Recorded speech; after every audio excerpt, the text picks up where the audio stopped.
Okay, I'm live.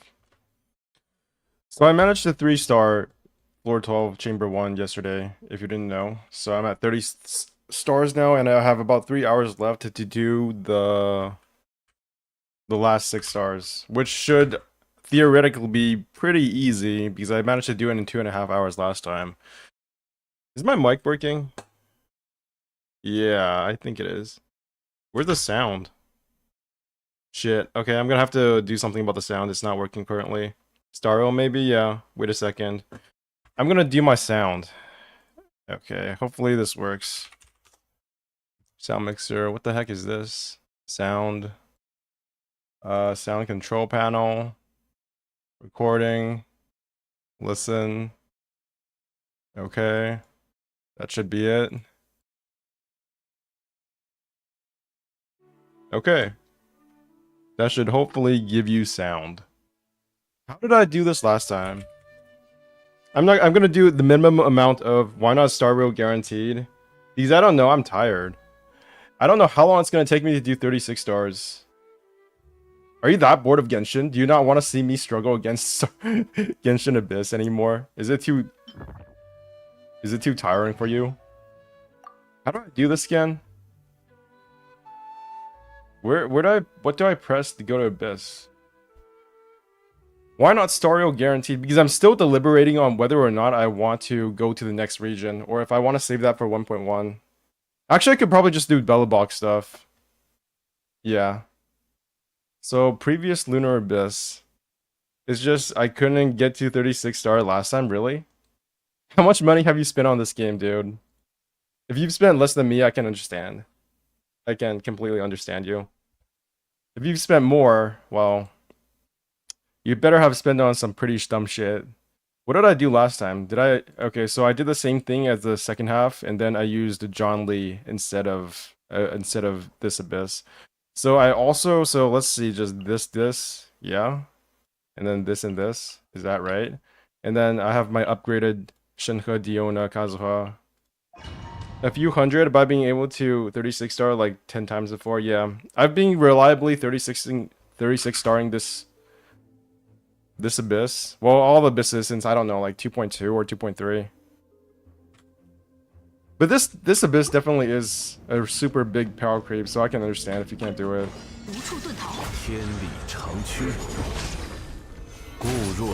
This chamber has honestly given me so much like PTSD. I take it super seriously every time, even if I don't really have to clear it.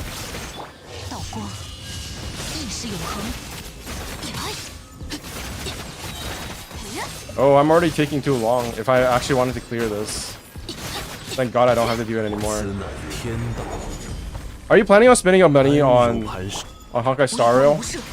Not gonna lie, I think Honkai Star Rail is not as worth spending money on. Maybe it's because I've already played Genshin Impact for so long, but I don't feel the need to spend money.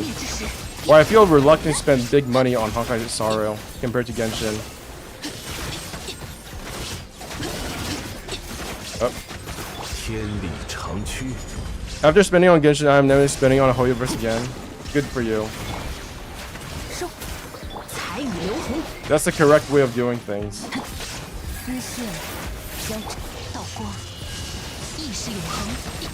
I am afraid that eventually I will probably have to spend on Honkai Star Rail. I do think that if they up their drip, I do think that there is a possibility I will spend on it. Just maybe not Jingyun.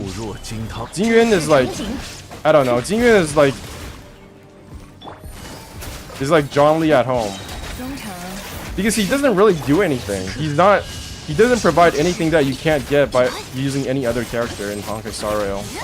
So I'm not really sure why people want to get him other than just because he looks cool.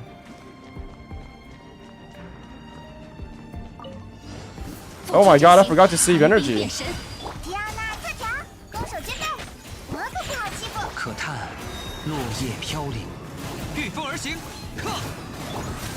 I could probably still do it.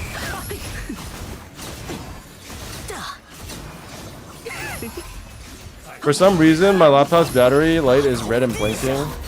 I think that's called not having energy. I need to like plug your laptop in. Or maybe it's because it's breaking.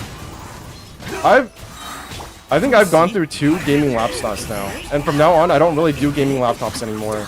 Like there was a time when I was always going back to Taiwan, right? So I thought I would just get a gaming laptop and play wherever I need to be.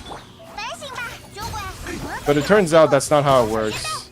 Because of how hot the laptop gets when I play, what tends to happen is that it just tends to overheat. So it breaks early. Like I've had literally 2 laptops just like kind of die on me. Oh my god. Yeah. There you go. I can't even get through this without dying. This is hilarious. Not really. Wait, is my language on the right one? Yeah. Okay.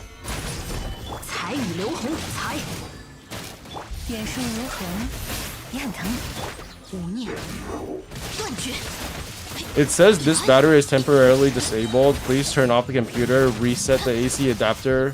But it's not even barely warm. Yeah. When did you buy it? I'll be honest, the last top I used that broke, it was like, it was barely like 2 years old. And from then on, I never get an Asus PC anymore. I bought Asus laptops 2 times in a row, and it kind of just fucked me over. Both times.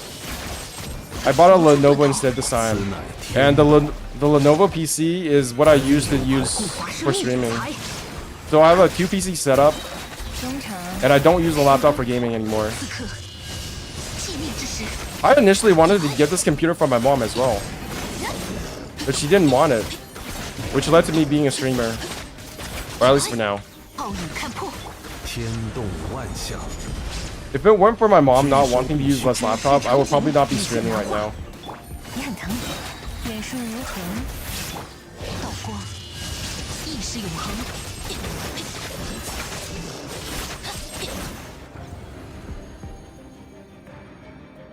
Will you ever make challenging content? What challenge content?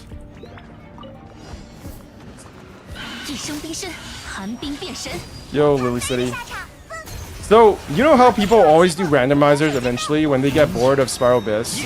I don't know if that's what you mean by challenging content, but I think if I have to put so many like restrictions on how I play this game, then I would rather just not play it at all. Like I would just go find the next game that offers me challenging content. And honestly, yeah, no, I don't want to do any Ming shit. I feel like it's kind of like, it's actually really off-putting to me whenever I never watch other streamers do randomizer content because it holds no like attraction to me. It's like if you're purposely making the game hard for yourself, then you might as well not play the game at all. Like you've exhausted everything you need to do in that game. The only reason you keep on playing it is because you want people to watch you play it. And that's just not interesting. I guess what I'm saying is that I just want to do what interests me the most. And I don't like watching people do randomizers, so I wouldn't do randomizers myself anyways. Ouch. Oh. Almost died there.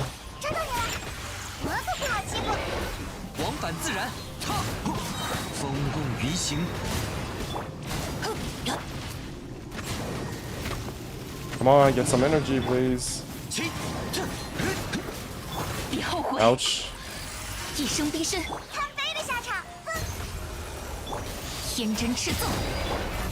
Please heal.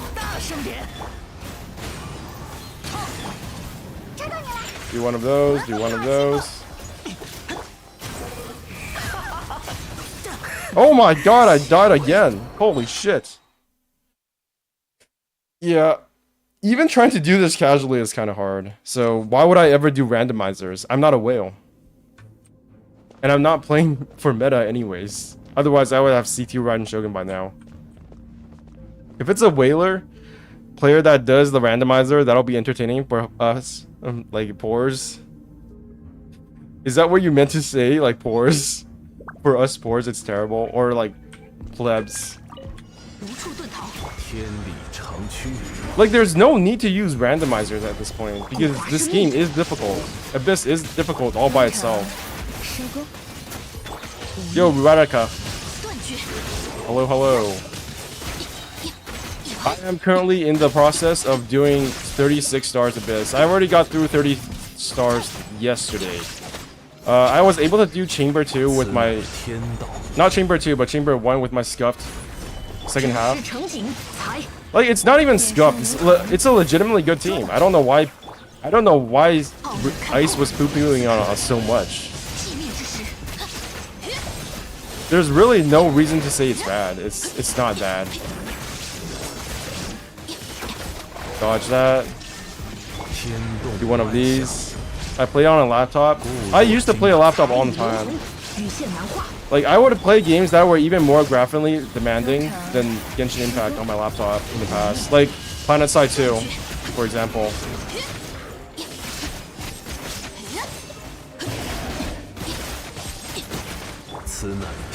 Maybe your Wander isn't critting. Yeah, he does no damage. The problem is that there are no... I have no good artifact... Not artifacts. I have no good weapons for my Wander. That's the problem. So it doesn't matter if my artifacts are cracked, which they kind of are. Like, at this point, my artifacts are cracked. That's a fact. Like, not super duper cracked, but it is cracked. I use mobile, but yeah, I think Genshin is better on PC. I think that's part of the reason why they made Honkai Star Rail, because this game just does not play that well on PC. What catalyst with crit stat? I do have... What's it called? I don't even know what weapon I'm using on Wander, what the name is. I think it's called the Widsith. So I think it has like crit damage 64% or something like that. Something crazy like that. Maybe it's like 40%, I forgot. Okay, all I need to do is survive. I don't need to take it seriously. I need to remember that. I've done this so many times. It's just like ingrained by mind that I have to take this seriously and do this like a spaz.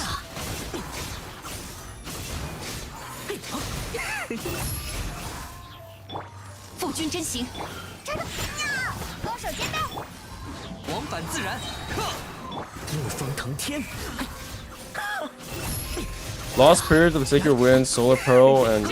Wait, the launch screen of Honkai has changed to Jingyun now? Really? I'll check that out later. I feel like farming actually takes way longer in Honkai Star Rail compared to Genshin. I don't know if it's just me. Like, I don't know if I'm imagining things, but it feels like when people are saying that Genshin is worse than Honkai Star Rail in terms of farming, I don't know what they're talking about. Like, I really disagree. Maybe it's just me being like a forever Genshin stan, I don't know. Because it takes a lot of time to get all these like... I think I can prove that Genshin Impact is actually not worse than Honkai Star Rail when it comes to farming, but it will take a lot of time to gather all the material.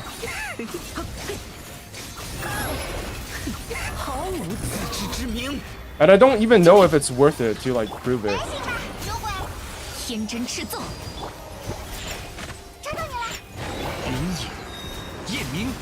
Like, what would it give me to prove that Honkai Star Rail has no better farming than Genshin? Please don't die. Gotta run away, run away, run away. Are they gonna spawn something? No. Please spawn something.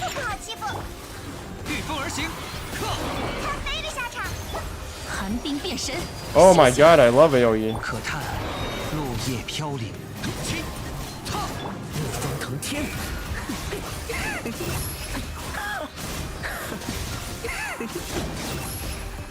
I have absolutely no energy, do I? Your laptop wants to play Star Rail but not Genshin. The banner isn't out, so much hate.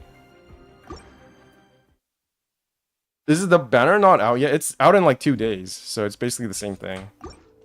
I don't have any wishes whatsoever. I wasted all of it on Seela's what's it called? I didn't even waste it on Seela's weapon.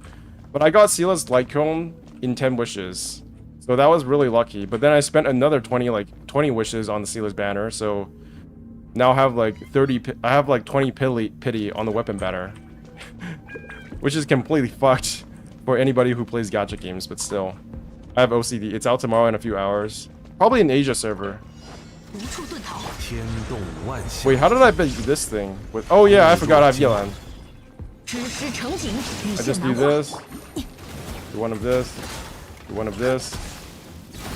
Do one of these. And then I do this.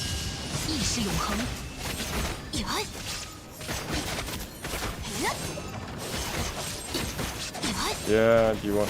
Why does this feel so slow? Oh my god, I fucked that up.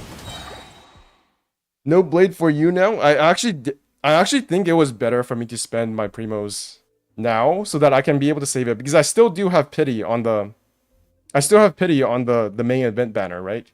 So right now I have 30 pity to guaranteed. So I just need 60 more wishes for Blade, and Blade is coming out 1.2, so it lines up perfectly. But now I'm thinking, I'm not sure if I want to get Luocha. So my plan initially was that I was going to get Luocha and Blade, because those two go together, since one is a healer who heals you if you do attacks, and Blade is like all about sacrificing his HP. But now that I think about it, I already have two healers, right? I already have Bailu. So what do I need Luocha for? Not really that much. It's not going to be that much of an improvement. Which leads me to think that maybe I should just save up for Blade, and then after guarantee for Blade, I'm going to save up for Imbibitor Lune Denhen. Yeah. No one's cutting just now, critting just now. I think we need to stop comparing the game, in my opinion. It's starting like Honkai player has elitism issue with Genshin. And then when Stario came out, Genshin player has elitism issue with Honkai Stario. I do think it's actually really interesting to compare the two games, to be honest. And I don't think it's like honestly, for a lot of people, it definitely is some kind of like superiority complex, and they want to prove that their game is better. But for me, it's like, I compare the two games because I play both games at the same time. So like, what does it matter to me? Maybe I'm just the odd one out. I don't know. It feels like I'm not doing it out of like hatred or anything. It's like I'm not trying to prove that Genshin is the better game.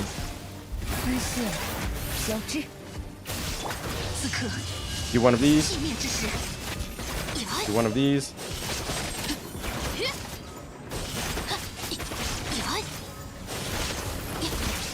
Uh-oh.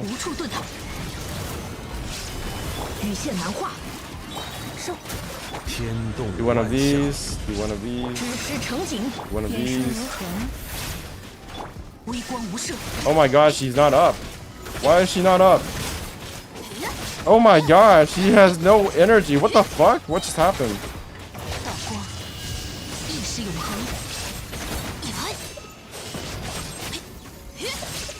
Why is this so slow? Wait. I think I should have hit something. I think I should have staggered him. Luocha makes your screen prettier. I think the problem is I'm not hitting them in the weakness points fast enough. Okay, that's up. Let's do one of these. Do one of these. Okay, get up. Do that. Do that. Do one of these.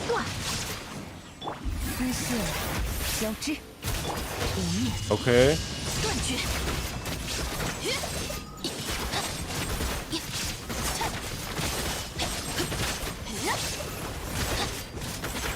Okay. I didn't use my skill. Holy shit.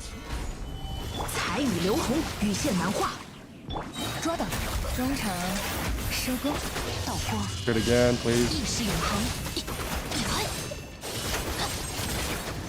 Was this actually the team I used last time to clear it? I forgot.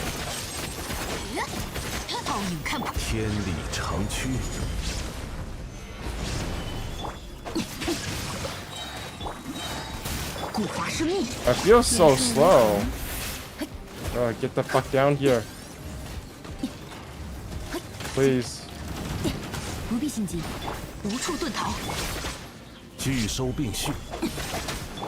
Oh, no energy again.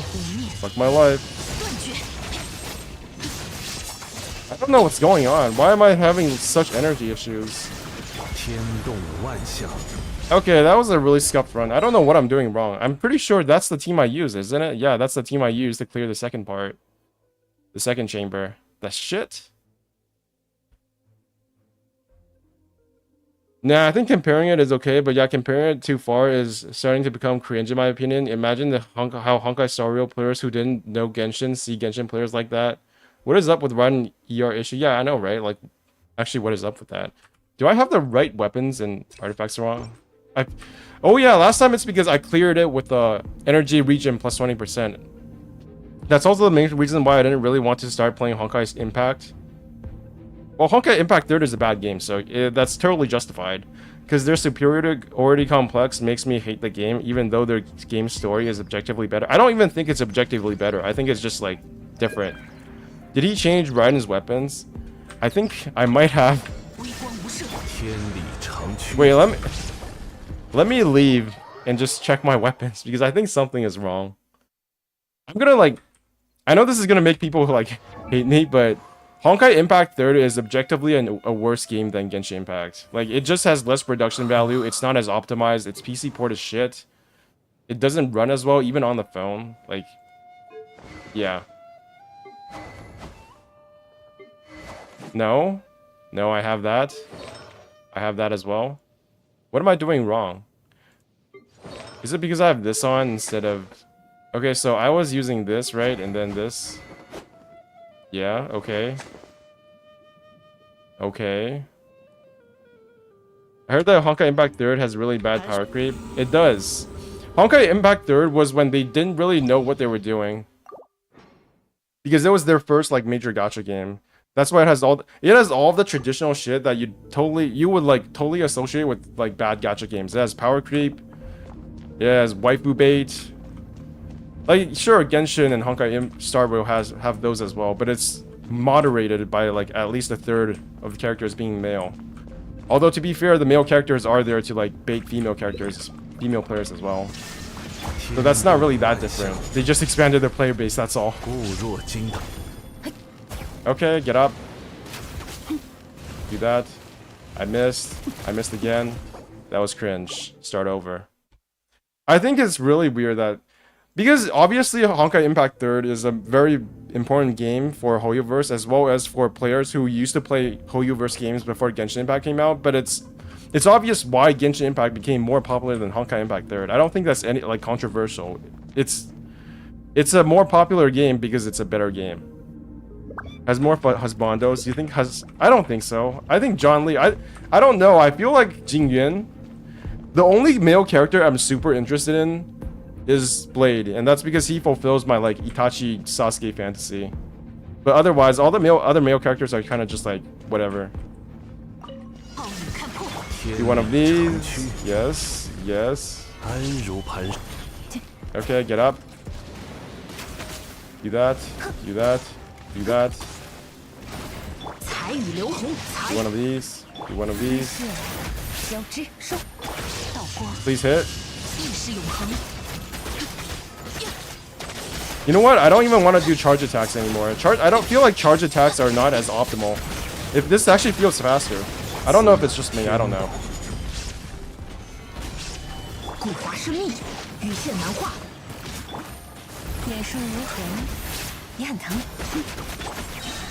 Okay, do that again.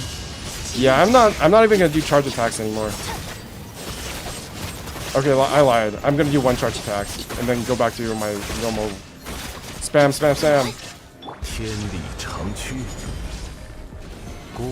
There's no topic I want to cover. That's the problem. Oh, I missed. Fuck. Get down here. There's nothing. I don't know what to cover. Like, I have to find a topic that I like. My previous 3 videos were literally just me clipping things from my streams, so it's not like I was doing anything either. Oh my god, why is this so slow? I fail. I really did fail this one. Okay, let's see if 1 minute and 30 seconds, 29 seconds is enough to clear this part. Okay, come over here. Yes. Nice, nice.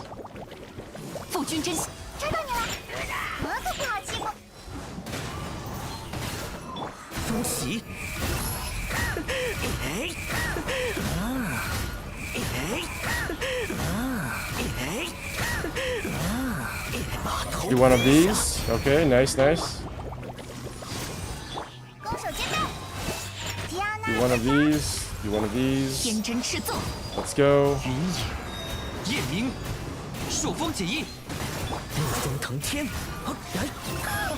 Okay, I might be able to do it. Where's the windy girl? Oh, there you are. Hello there.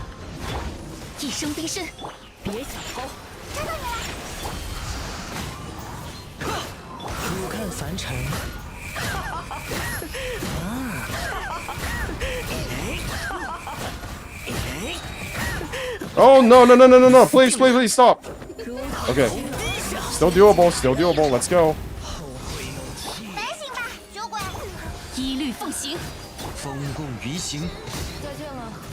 Wow, this is actually super easy. Like, what the hell? Your most viewed videos are about the skin color one. Yeah. It is what it is. That was a good video too. Like, I don't know. I don't see anything wrong with the skin color video being the most viewed one. Like, what's wrong with that? You guys want to see my metrics? So, in the past, what is it? In the past 28 days, I gained 10 subscribers. My content, 17 likes, 22, 5.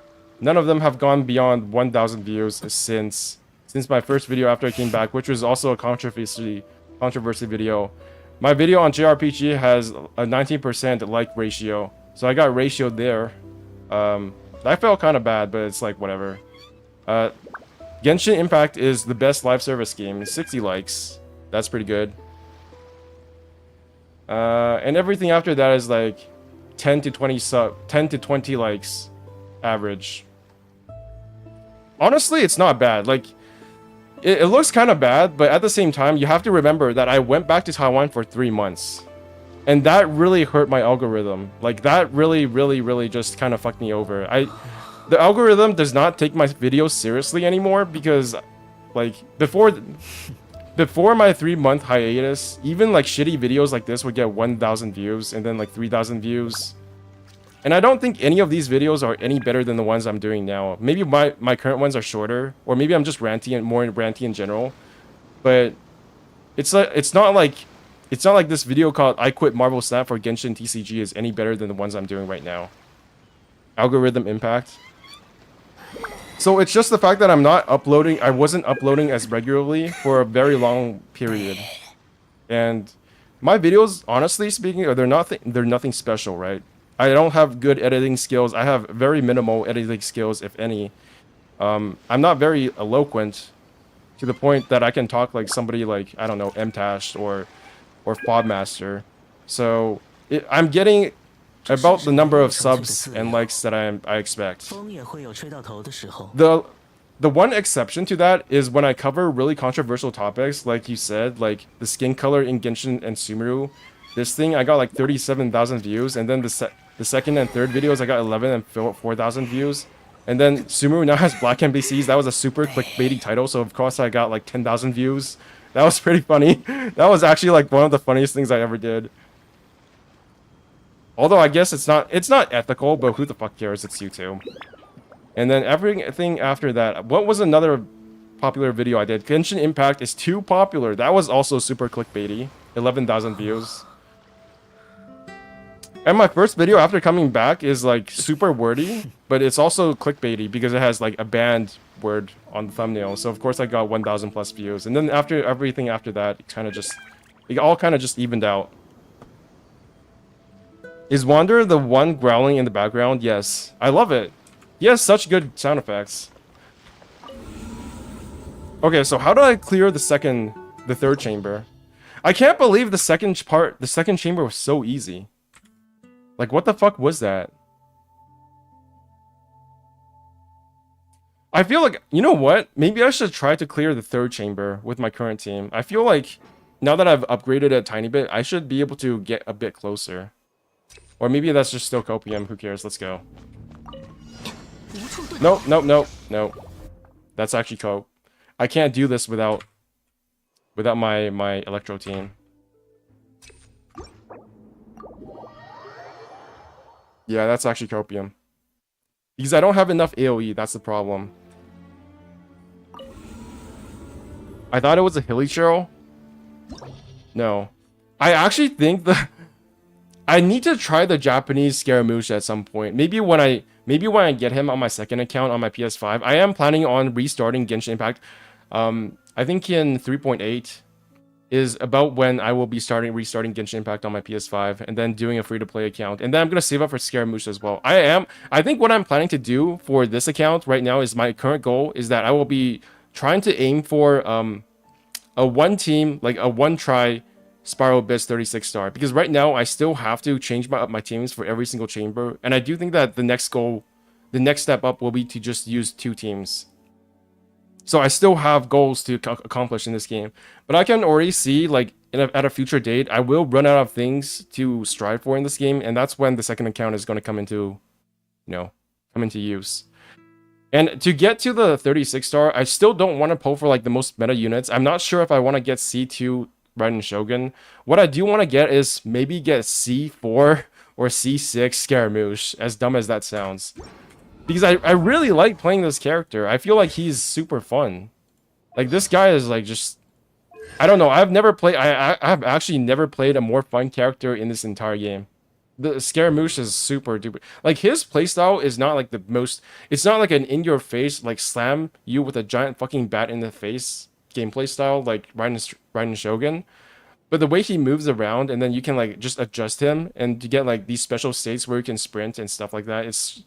He's just, like, good all around. He's good in Spiral Abyss because he can do AoE or single target damage. Like, right now, he is already doing better single target damage than my C0 Yoimiya.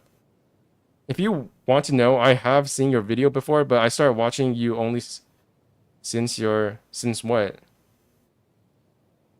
You know, this is since Genshin anime rant. Really? That was when you joined? I thought you joined much earlier than that.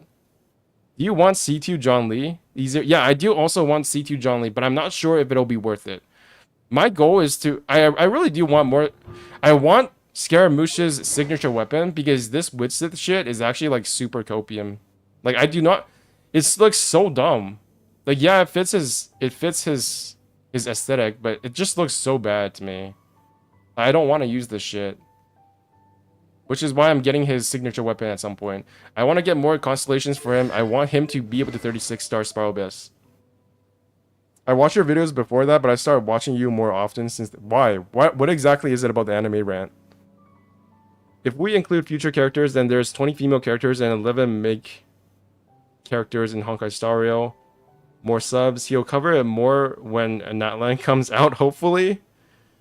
I don't know if I'm going to do like a skin color video for Natlan. If there's like something extremely off about Natlan, then I will maybe cover it. But to be honest, I know this is going to be kind of controversial, but I think they did a better job with the skin color shit in Sumeru than I had hoped for.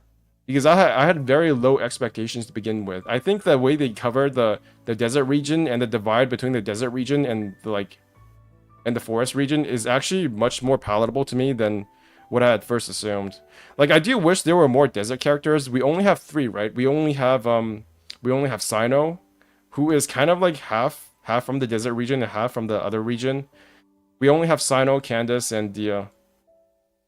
And from a like skin color perspective, they're not really dark skin at all. The only one who is like only comes even close is like Candace. But I think from a story perspective, it's not really that offensive to me.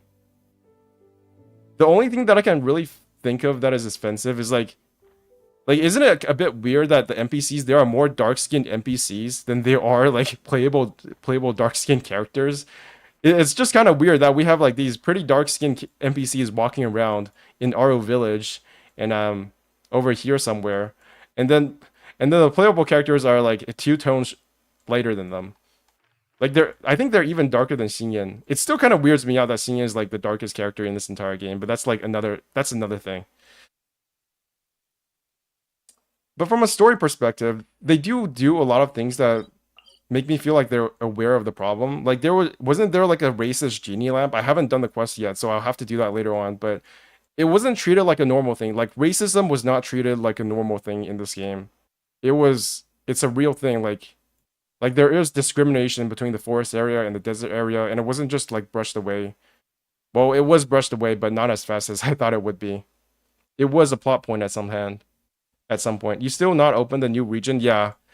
Okay, so my plan, my current immediate plans is that I will probably be starting exploration and story quests. Probably be doing Al-Haytham tomorrow. Al-Haytham DS story quest tomorrow or the day after that. And then after that, I am definitely going to have to start exploration, especially in the newest region, because this quest requires me to do that. And there's no quick start button as far as I can see. So unless I want to miss out on this, I'm actually going to have to do exploration. Unfortunately, I'm gonna have to actually like play the game. Isn't that crazy? Yeah, I will definitely be streaming it. That's why I've been saving up until this point. Don't forget to like, guys. Dude, I always forget to like ask you guys to like. Wait, it's stuck. Oh my god, it's frozen. Hi, Ice. Yo, did you see me like clear Spiral Abyss, floor 12, chamber 1? I cleared this with the team that you said I would not be able to. Well, actually, you didn't say I wouldn't be able to, but it's not a copium team. This team, Shinhe, Diona, Kazuha, Scaramouche. I think this team is actually pretty damn good. Like, what's wrong with it? I don't know. It works. I beat the chamber. That's all you need.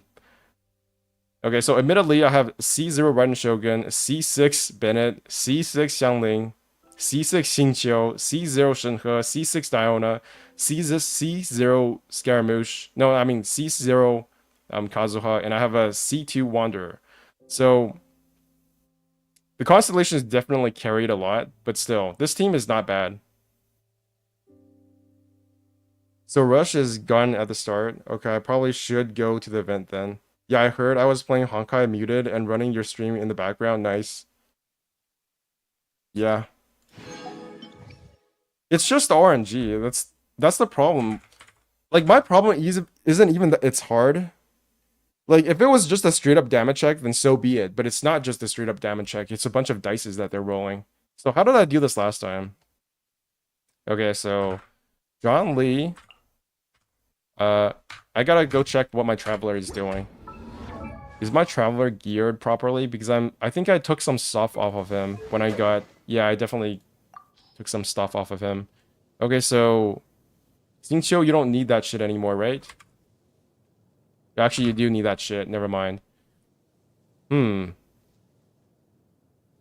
Actually, you know what? You can use this instead. Yeah. You get the Favonius Sword. Xingqiu, you get... What do you get? You get this because I don't need to use Bennett anymore, right? Wait, I do need to use Bennett. What the fuck? So what the hell are you using, Traveler? What? Wait a minute.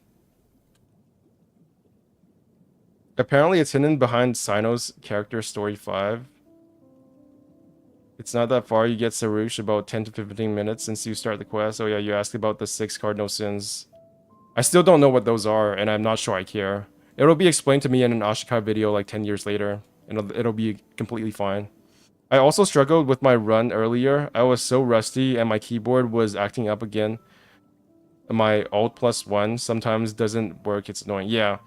What I realized was that I think what is fucking up my button presses is the fact that I have... Wait, what is this?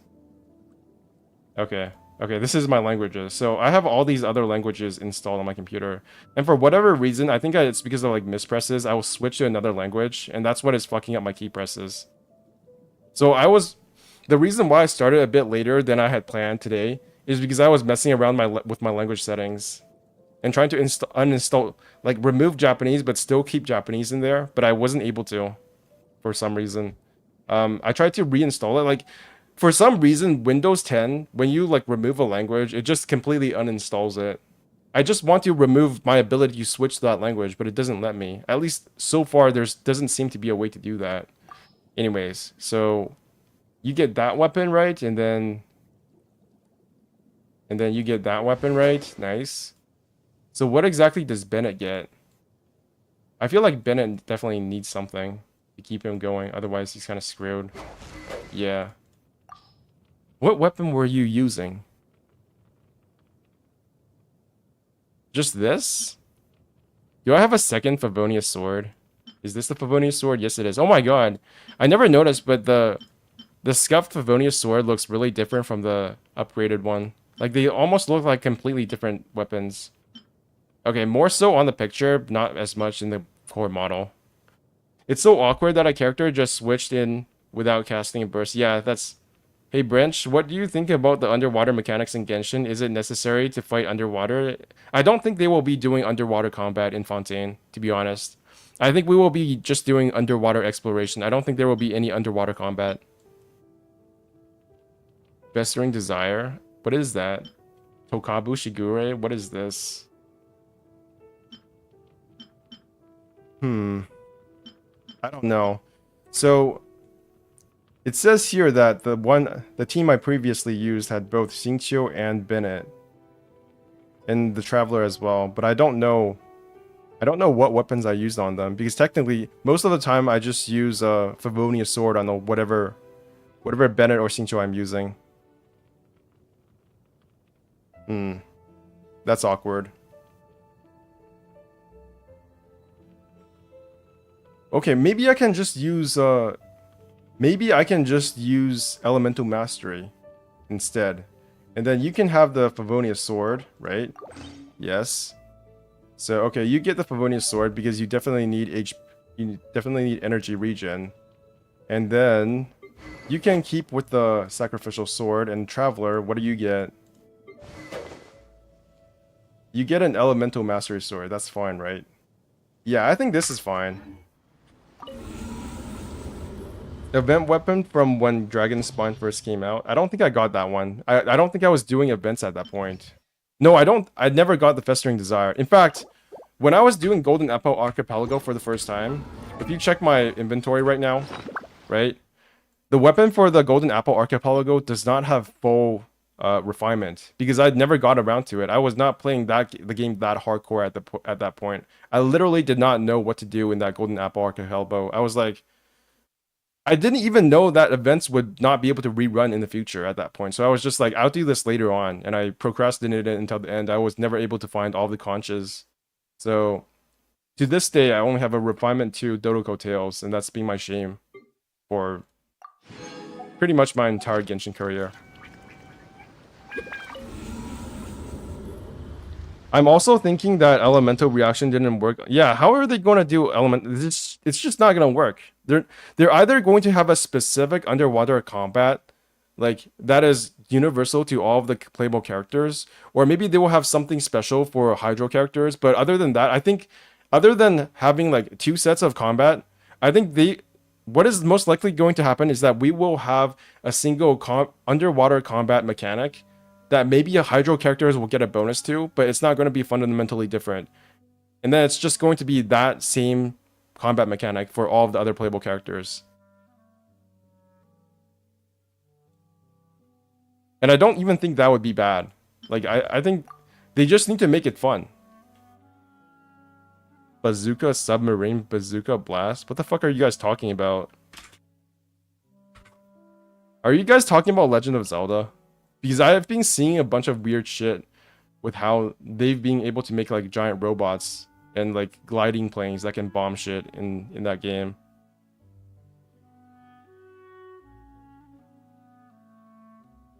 Wet boom boom Badukon? I have no idea what you guys are talking about.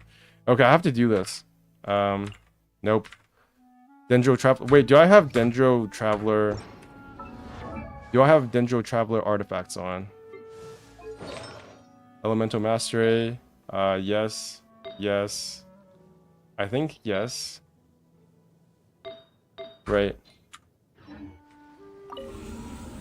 No fighting underwater in Genshin using a submarine? Maybe.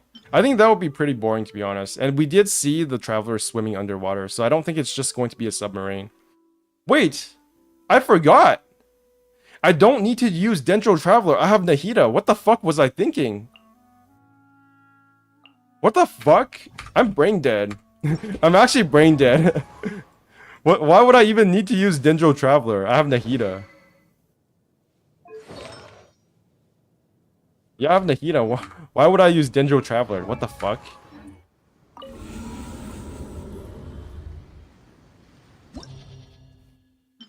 See, I don't like thinking.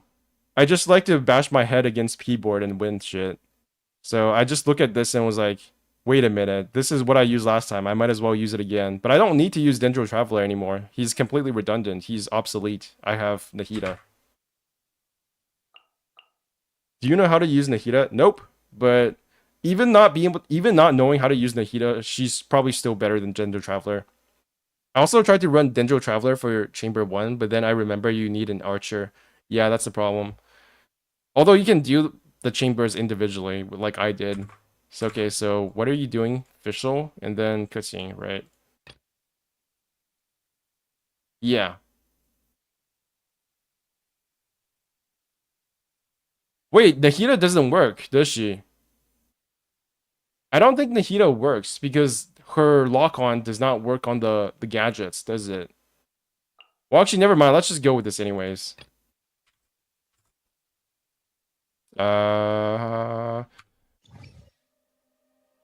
Does Nahida work on the gadget things that the thingy mabob summons, the Asbon?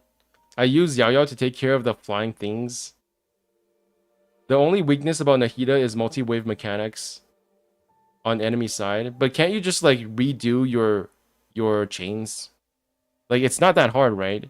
Unless you're using Sino and you literally cannot switch off from Sino. That could be a problem. I also have, what's his name? I also have Baiju now, so in the future, I probably won't even have to use Dendro Traveler. I can just use Baiju for single target combat if I want to do, like, elemental reactions with Dendro. So that's cool. Okay, let's just go with Nahida for now. I don't know how to use her exactly, but I'm sure I'll figure it out. This and this and this. This is why R5 Sacrificial Catalyst is the best for Nahida. That's what I have on her. Because I have literally no other good artifacts for her. Okay, let's see how powerful this is.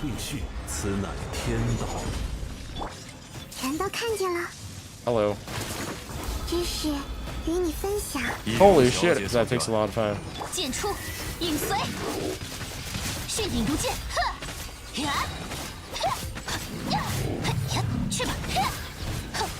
Do one of these again. It's pretty fast.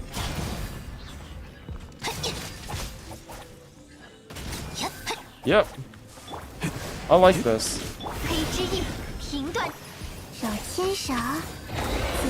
And then they do one of these. Was that lag? Holy shit. I need to get a better computer. Wait. I'm losing energy. I mean health. 天动万象，天动万象，无处可逃，无处可逃。Do one of these. Do one of these. 固若金汤。Wait, what am I doing? 剑出，影随，迅影如剑。此乃天。Uh-oh. 安如磐石。记住你了，现身吧，去吧。Okay, I can't lose too much health, or else I'm not gonna be doing the last one. In my honest opinion, Aggravate is weak unless it's Yae equivalent. I know, right? I really want to get Yae constellations. Yae has turned out to be one of the like most surprising OP characters in this entire game.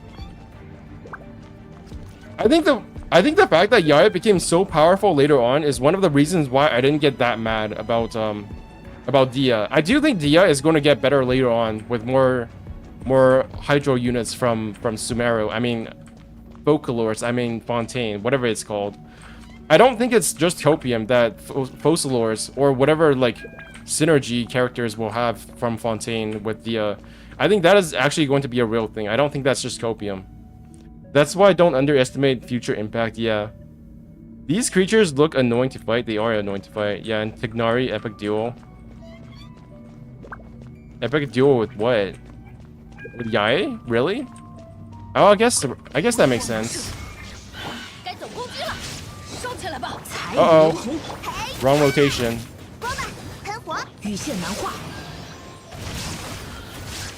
Bada bing, bada boom. How are you guys not dead? This is awful. Get over there. Do one of these, and then do one of these.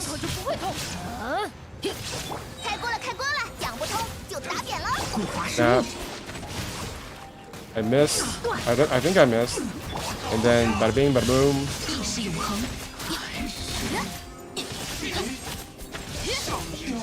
Oh my god, I actually killed him before he got his health back. What the hell? Why does that never happen with Scaramouche? Ouch. Oh my god. Oh my god.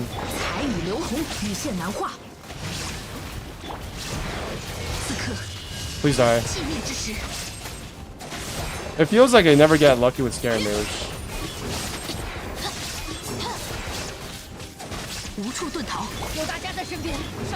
Okay, they're both doing it. They're both doing the thing. The thingy-mabob. Okay. I just need to... Wait, it's far away. Shit. Oh my god! The power of a mother. That's why I don't underestimate future impact. Imagine there is a character that can extend other characters' burst durations for the... That character will be too overpowered. Unless they're absolutely useless for anything else.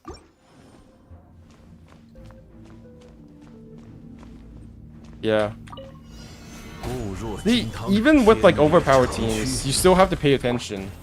These consecrated beasts are like...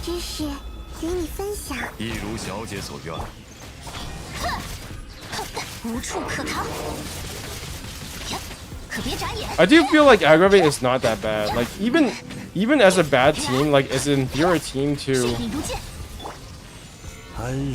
Even as an inferior team to Hyper Bloom, Aggravate still does a lot. Do one of those. Iframe that. Heal that. Ult. Like they're kind of melting, aren't they? If they weren't moving around all the time, they would be melting.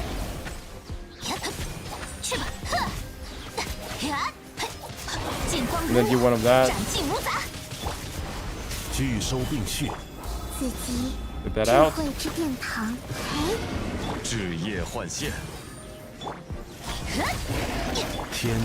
Okay.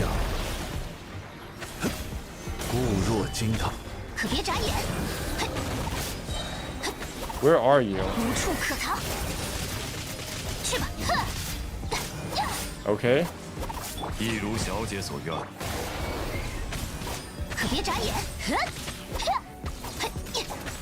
You're dead? Come on, you're dead, right? I killed your fucking core. Why are you not down? This makes no sense. I think I wiped triple Magu faster than the constipated beast. They're too tanky. Yeah, that's what I said. Consecrated beasts are actually tankier than the Magu Kenkis because the consecrated beasts get like 70% elemental resistance. So if you're doing dendro damage to the consecrated beast, the fanged consecrated beast, then you're doing like literally 70% less damage, unless you have some kind of like elemental resistance shred. And at base, they have 40% elemental resistance. That's actually huge. And their HP is almost on par, or at least from what I've read, they are almost on par with the Magu Kenkis. So you're not actually doing any more damage to them. You're actually getting like fucked by enemies that do more damage, that are faster, that push you around. It doesn't make any sense from a design perspective. They're literally just more powerful than any other enemy in the game. At least they don't creep suck your HP as much as the flying Dragos. The flying Doggos are fine because you can just out heal them, right? They don't really stagger you that much.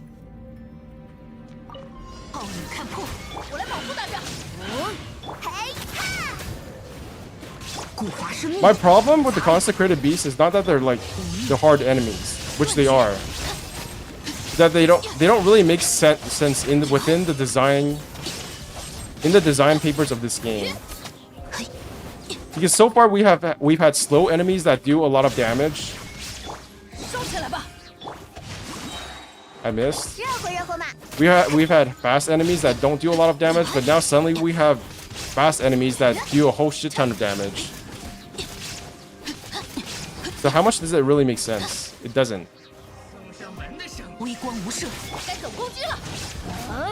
见识下师傅的枪法，光吧，喷火，知识成景，断，财，道光， Alt. 意识永恒。 Look, even these things get staggered more than the consecrated beast. Why am I getting so much lag? 暴雨看破，我来保护大家。 I missed. 讲不通就打扁了。固化生命， Their design is literally to just make you really angry. That's the problem. 收起来吧。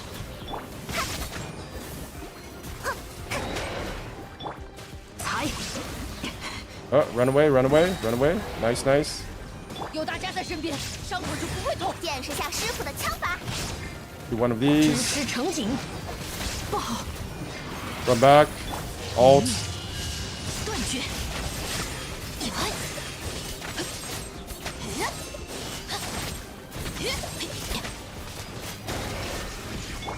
I feel like I'm lagging. Is it just me? It can't be just me. 该走攻击了，收起来吧。讲不通就打扁了，断。彩雨流红，道光。 Is it gonna spawn a core? Please say yes. No, it's not really.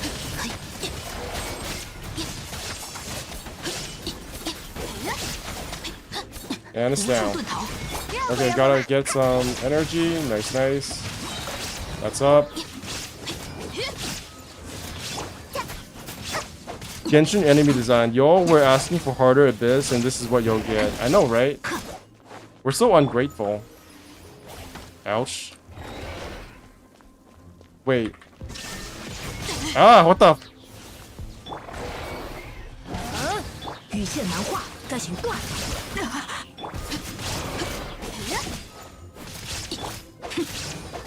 What am I even doing? 爬起来，爬起来， Oh. 收起来吧。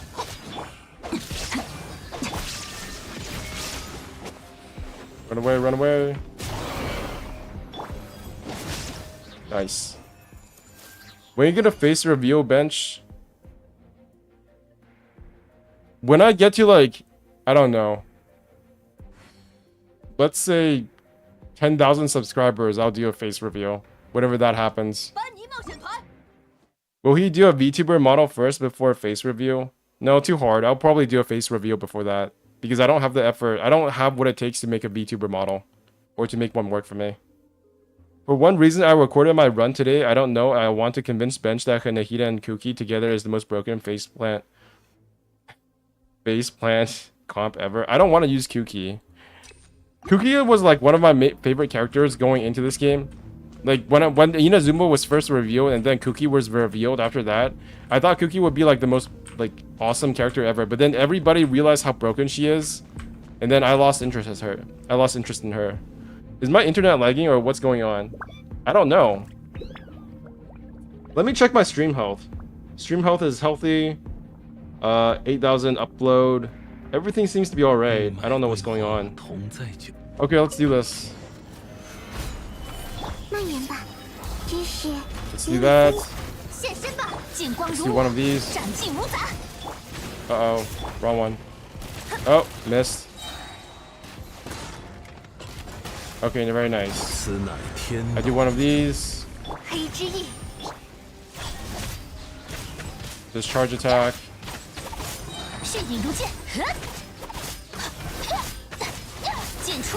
I frame that. Oh my god, I have no health. Fuck. I think I might be in a bit of trouble for Chamber 3. Because I have no health. Yeah.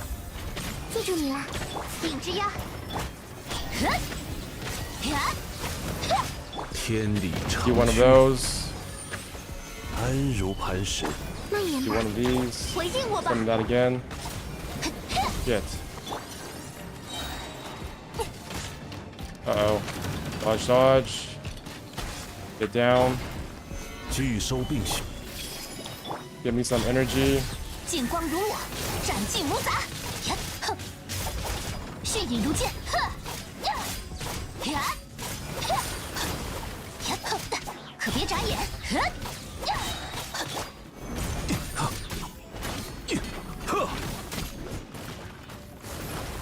安如磐石。 Please give me some energy. Yes, it's up. GG's. I can't read anything on the screen. YouTube auto is at 240p. Is anybody else experiencing ISIS problems? Is this like a global thing? What's going on? Okay, I'm gonna go check my own stream. No, it seems fine. It seems fine on my end.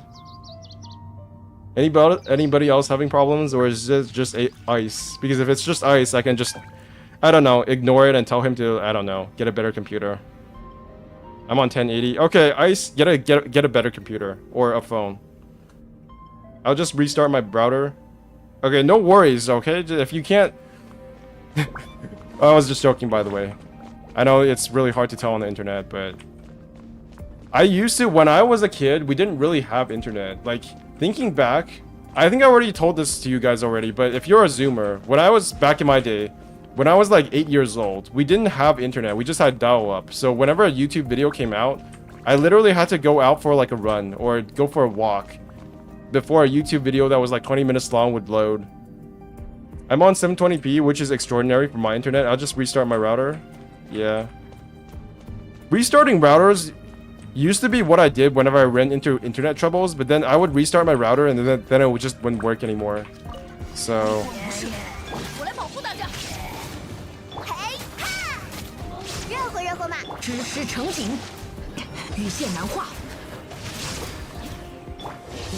Probably should have gathered them first.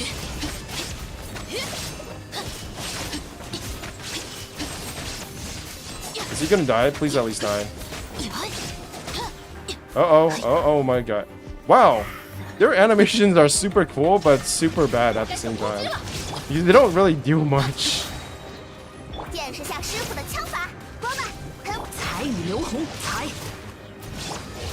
Let's do one of those. Dodge that. Very nice. I can't even see their animations.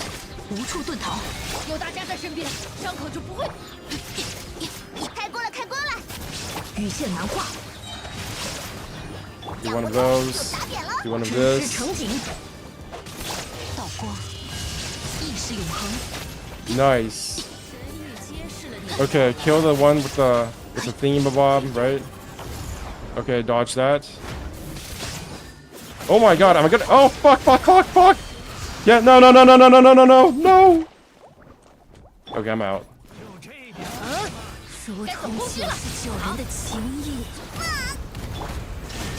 Shit. Shit. High frame. Nice. Do this. Alt. Shit. Okay, I'm saved.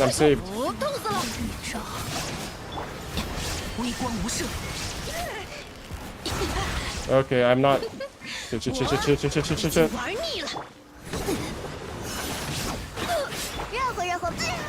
Oh no.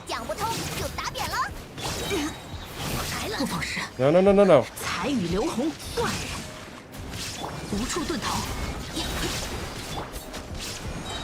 Okay. Heal up, please. Heal up. Okay. Just stay here for a bit, tiny bit. All healed up. Let's go. Nice. Now I have to farm some energy.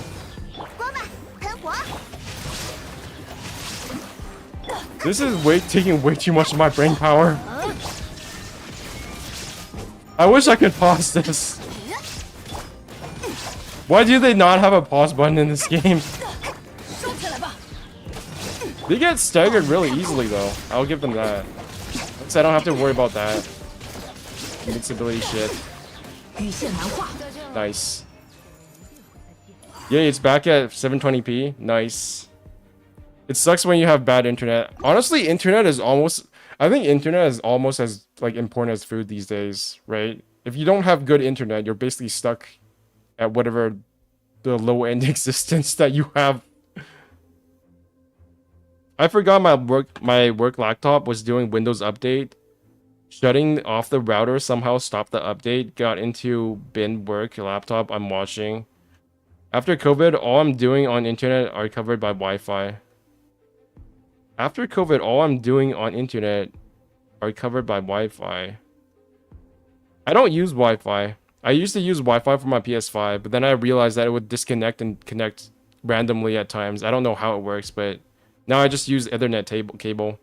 I didn't have internet when I was 8 either. Didn't even know what a YouTube was. Same. I was a very ignorant kid. Like, I didn't even know what car we drove. What my mom drove. Like, I remember this one time when a kid asked me what the brand of our car was, and I was like, what the fuck is a brand? Like, I thought all cars were the same, essentially. 知识与你分享，无处可逃。迅影如剑。Let's just do this. 安如磐石。记住你了，一如小姐所言。去吧，剑出。Oh my god, I'm doing no damage. 迅影如剑。 Okay, I gotta retry that. What is internet cable? An internet cable is this long thing that you connect from your router to your computer, and hopefully that it doesn't like get fucked up by your cat or something. And then if it's not completely fucked up, hopefully the internet works. At least that's how I think about it. 固若金汤。 记住你了， Do 来我 that. 家做客吧。 Do that. 日夜换线， Do 无 that. 处可逃。天理 Do that. 长驱。 Nice. 好像有点痛啊。现身吧，去吧，剑出。 Do that. 影随。迅影如剑。可别眨眼。 It's not too slow. 安如磐石。 Let's do that. 智慧之殿 Do 堂 one，of those. 一 Do 如 one of 小姐 those. 所言，天动万象。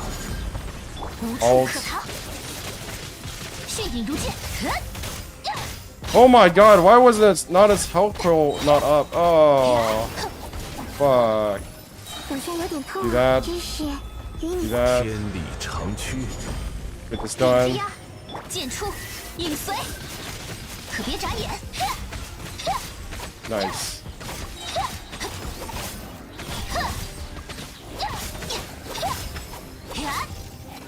That was kind of fast. I think since 5 years old, I already can recognize cars. I just like cars. To this day, I still can't figure out why I took computer science. Probably because you thought cars were cool, but you didn't think it was like a viable career path. And you thought like computers are basically like small cars, right?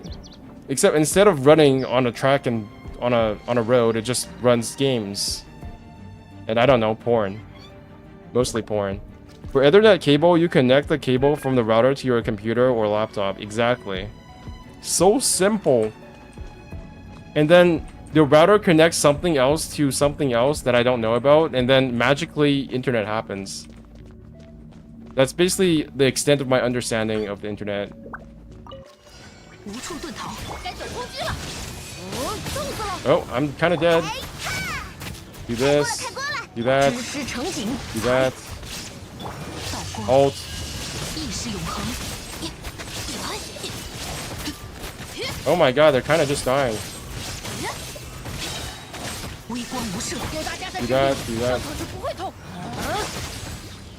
想不通就打脸了。 Nice. 鬼华生命， Alt. 断绝。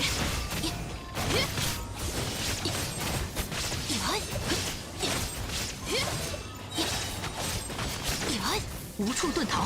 Do one of those. 谈话。 How am I still alive? Do that. Let's go. 彩雨流红。 Nice, nice. 寂灭之时。Oh my god, how is this so easy? Wow. It really is just chamber 1. Holy shit, this game is easy. Chamber 1 is so full of dumb bullshit. Another thing that really pisses me off about this Spiral Abyss cycle is that they didn't even put the hardest cycle. They didn't even put the hardest chamber at the very end. They just decided we're gonna fuck you right away. They put these constipated beasts in chamber 1 because they don't want you to get they don't want you to get the primos for the first and second chamber. If they had wanted you to do that, they would have put this thing in its third chamber. They didn't put the hardest one here. Instead, they put it here because they want to cuck you. They want to like blue ball you from all these primo gems. They want you to give up right before you can even get these primos, which completely goes against their whole idea of, you know, being anti-anxiety. Like, why would you? I don't know. I'm gonna stop. Constipated beast, exactly. Everybody calls them. I feel like everybody calls them constipated beasts at this point. Okay, so that's done, right? Have I collected my primos? Gotta check. Okay. I should probably make some plans for what I'm gonna do in the next couple of days. So I have all the games that I want to play planned out. I'm not sure if I'm gonna play Diablo 4. Not sure if I'm gonna play System Shock. I'm probably not gonna stream these because none of you guys care about these games. But Genshin 3.7 is in a week and 2 days. Honkai Star Rail 1.1 is in another 3 weeks. Street Fighter 6, also not going to stream that. These are just like games I care about. Final Fantasy 16, Genshin 3.8. So I think what I'm going to do is, since the event is on, what is it? The event is ending in 6 days, right? So 1, 2, 3, 4, 5, 6. Basically, on the 22nd, it's ending. So let me think about this. I'm going to do the exploration for the desert of Hadra Mabeth starting tomorrow. And I should probably Hadra Mabeth. Yeah. That's going to be tomorrow. And then I think that's going to last maybe 2 days. Hadra Mabeth. It's going to last 2 days. And then on the 18th, I'll probably do this area. What is this place even called? I'm just going to call it New Zone. I'm going to do that on the 18th, and then 19th is going to be New Zone 2. And then probably starting on the 20th, I'll probably do something with Honkai Star Rail. HSR. Honkai Star Rail. And on the 20th and 21st, I'm going to finish up all of the Bellabog quests. That's pretty much the plan right now. And I don't know about 22nd and 23rd. Maybe for these days, I'll farm for my Baiju, because he desperately needs mats. What are these even called? What does he even need? So to ascend this, I need like 2 Evergloom rings, and then I already have these fungal spores. Holy shit, fungal spores are almost as bad to farm as the Kairagi. It's so stupid. At least 30 minutes long. You can make a video about the consecrated beasts. I don't know. I feel like everybody already knows about the consecrated beasts and how bullshit they are. I might do a video eventually about how the Spiral Abyss is not free-to-play friendly anymore. Do you guys still think it's free-to-play friendly? Like, I don't know. Am I out of touch? Like, are there actually like a whole bunch of free-to-play players? Because I feel like there's a very different understanding of what free-to-play means between like hardcore players and casual players. I don't think Spiral Abyss is in any way like free-to-play friendly or casual friendly. It's free-to-play friendly in the same way that, like, theoretically speaking, you can get everything in a free-to-play game, but that's only in theory, right? Most people are not going to be like, they're not going to go to, I don't know, only floor 12 is pay to win right now, in my opinion. Yeah, but yeah, that's what I mean. Like, completing all of Spiral Abyss is... So, who can do... So, 4-star Spiral Abyss. Chamber 1. 3-star, holy shit.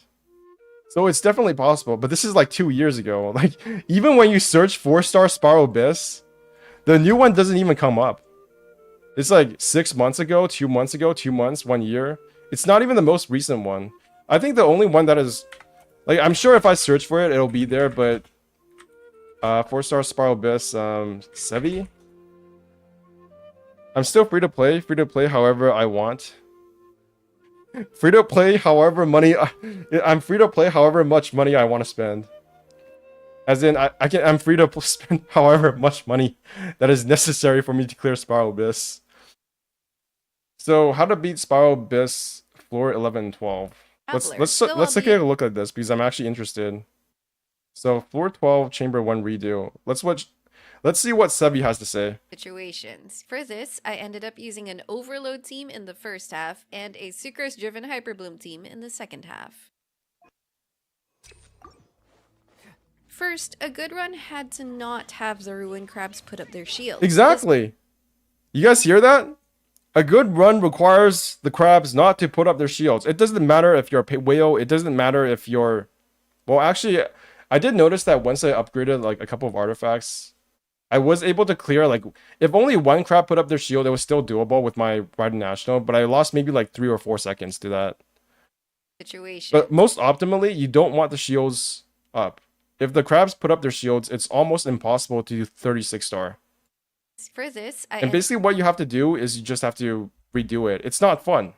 Ended up using an overload team in the first half and a sucrose-driven hyperbloom team in the second half. First, a good run had to not have the ruin crabs put up their shields. This makes the group of ruin machines way faster to get through. If they put up their shields instead of jumping, you end up wasting a lot of time trying to get through those shields. Holy shit, how does she kill these things fast? She's literally killing these things faster than I am with Raiden National. What the fuck? Them consistently aggroing you instead of moving away from you or doing ranged attacks and staying away. And of course, you almost got stuck on the beast. Surviving to get within a safe time. Also, Beto's shield got one hit. They literally one-touched Beto's shield. It was like fucking paper bag. Oh my god, these things are like paper. She's killing them like they're nothing. What artifact does she have on these?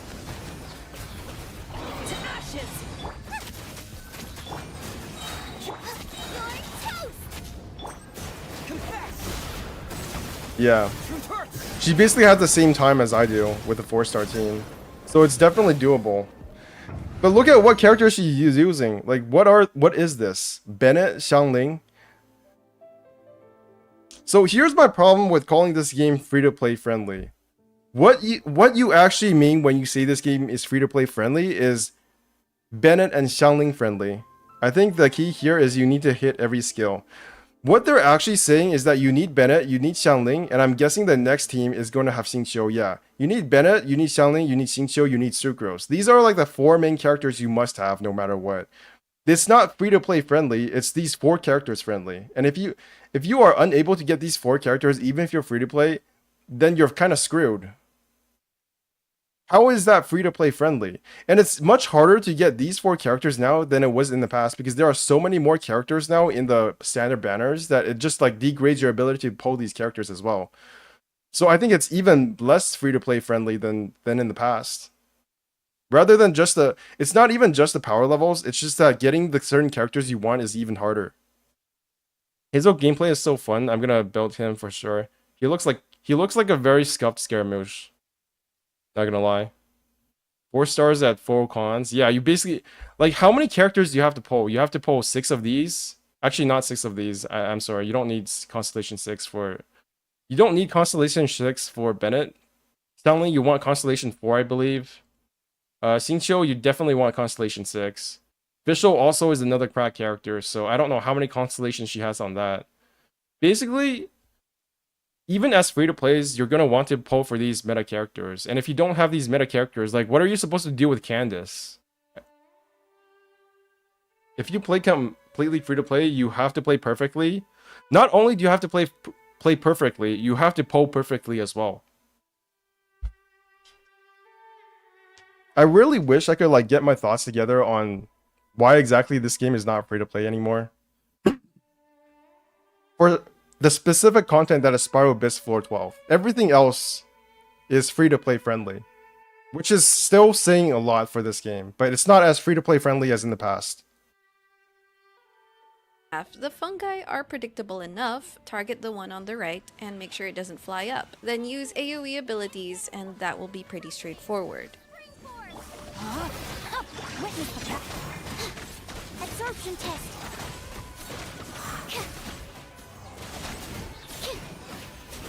As you wish, me.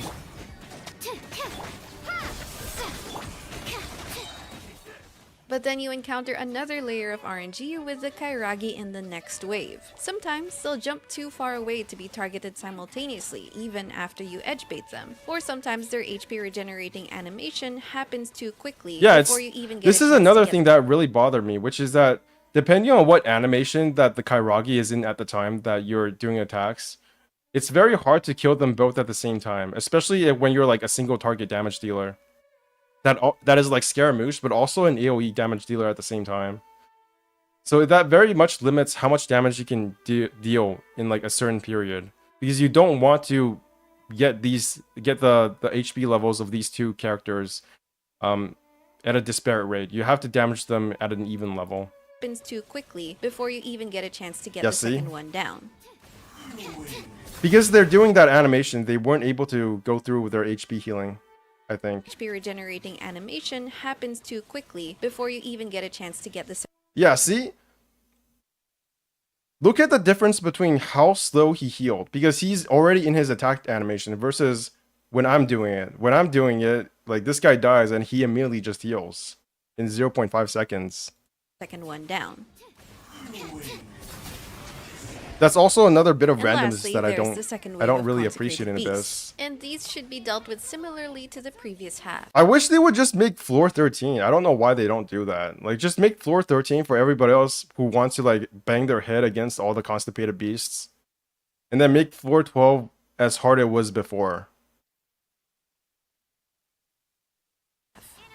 Yo, Shy Knight. I don't think I've seen you here before. Welcome. Enhanced animal module 75. I'm just complaining about the consecrated beasts and basically trying to prove my point about how this game is not as free-to-play friendly as it was in the past.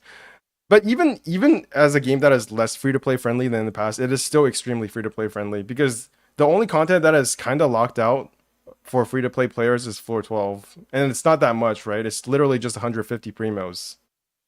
Am I right? I don't even remember how many primos it is. It's literally 150 primos, right? It's less than one wish. No, my sword.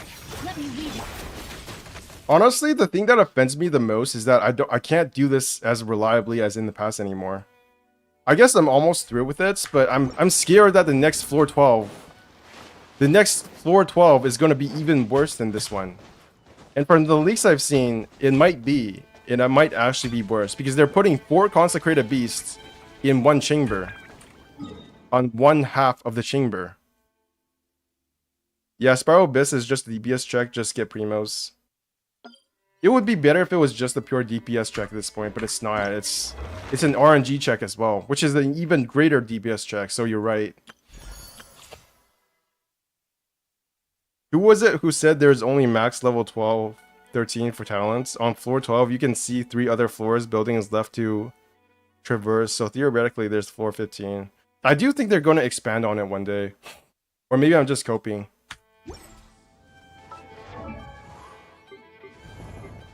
Like, I have to take a bathroom break. I've gotten too worked up, now I need to pee.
Did Wiatica ever answer why he really started watching me after the anime rant? Well, for me, I just played Genshin for its main story and exploration because that's what Hoyoverse wants to give us. Same. I think people who are expecting more out of this game than story content and world exploration and the occasional events are probably in it for a world of hurt. I think they've already proven that they can add more endgame content. They just choose not to, and then they focus on Honkai Star Rail. And Honkai Star Rail is a very great game. So no hate to them, it's just how it is. It is what it is. Chi-Chi is cute? No, she's not. Okay, she's kind of cute, I admit. Junko is still the hottest character in this entire game. Tiny bit of regret, 10-10-10. Triple crowning her, though. Okay, I finished the Abyss. I might as well go to Honkai Star Rail now. Let's see. Do I have to do anything for this? I've already done that. Done that.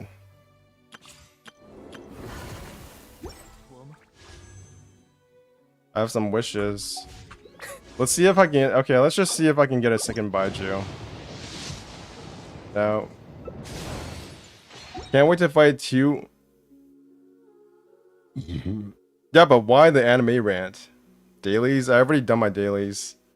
Can't wait to fight ×2 Heavenly Principles as endgame content.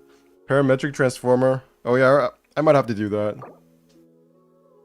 Star Wheel is for the meta horse, which is fine by me, because... Yeah. I really worry about the future of Honkai Star Rail. Not that much, not that I think it's gonna be like a bad game, but I think it's gonna fall into the same pitfall. It's going to fall into a different pitfall than Genshin Impact, because Genshin Impact has relatively small power creep, but I don't think if that can work in Honkai Star Rail. Like if you look at the leaks for Honkai Star Rail and read the abilities and skills for future characters, those things honestly look like all their abilities look like this.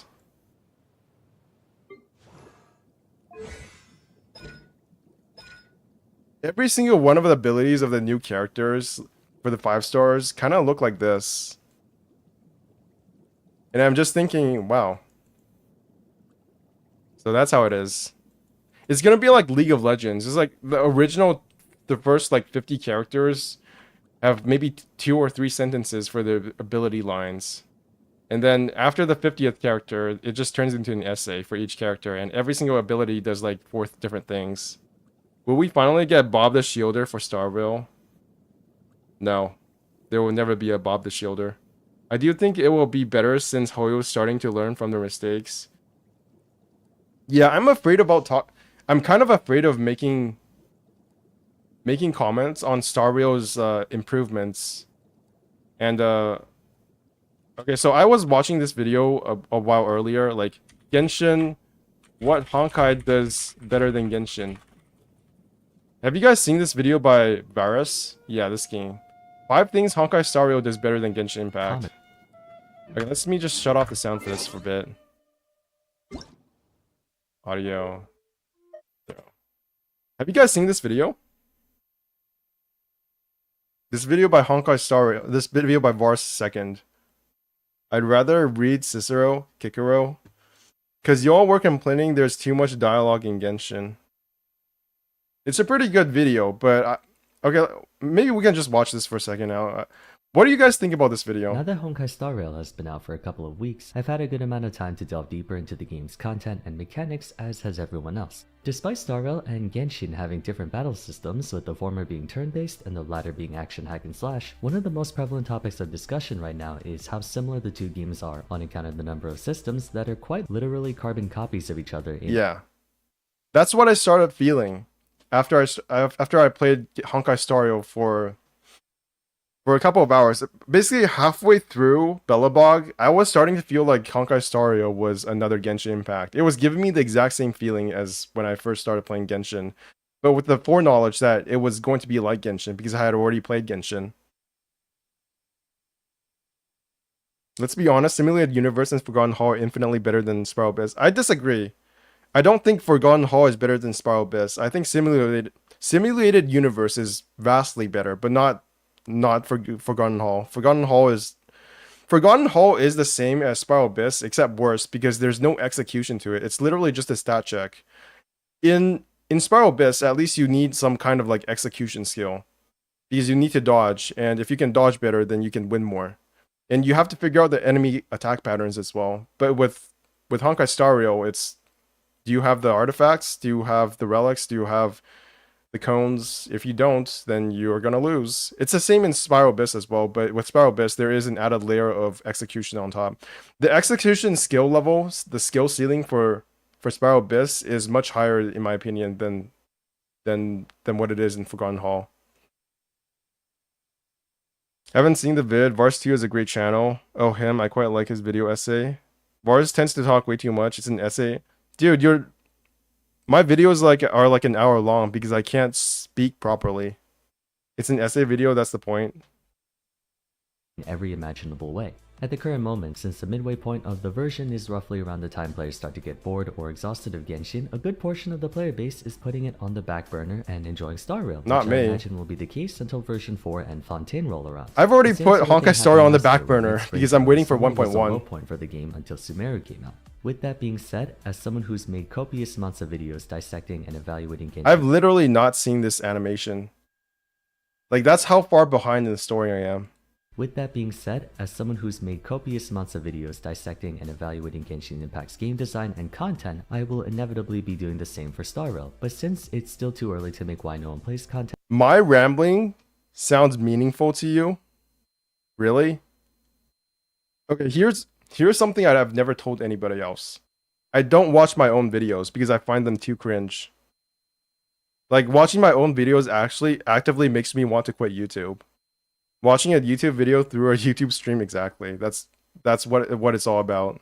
or other stuff, given that it hasn't even been a month, something I thought would be fun to make is a 2-part series where I go over 5 things Honkai Star Rail does better than Genshin, be it gameplay, user experience, Okay, here we design go. choices, Here and we whatnot. go. And then, in the spirit of fairness, I'll also make a video on the inverse. Every 5 single things Genshin fan does tune better in than Honkai and Star Rail. rage. It may appear a fool's errand to compare the two since they don't have the same combat system, which is true, but like I said, Genshin and Star Rail share a lot of the same elements, so while the game's core essence is Okay, here's the thing.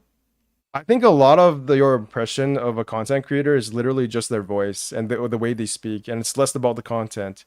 Like, if you listen to Tectone speak, like, a lot of the time he's really not saying anything. I don't want to be too much of a negative Andy, but still, a lot of the time when people say stuff, they're not actually saying anything. It's the same with me as well, and it's the same with Tectone. But Tectone is a much more eloquent speaker than I am.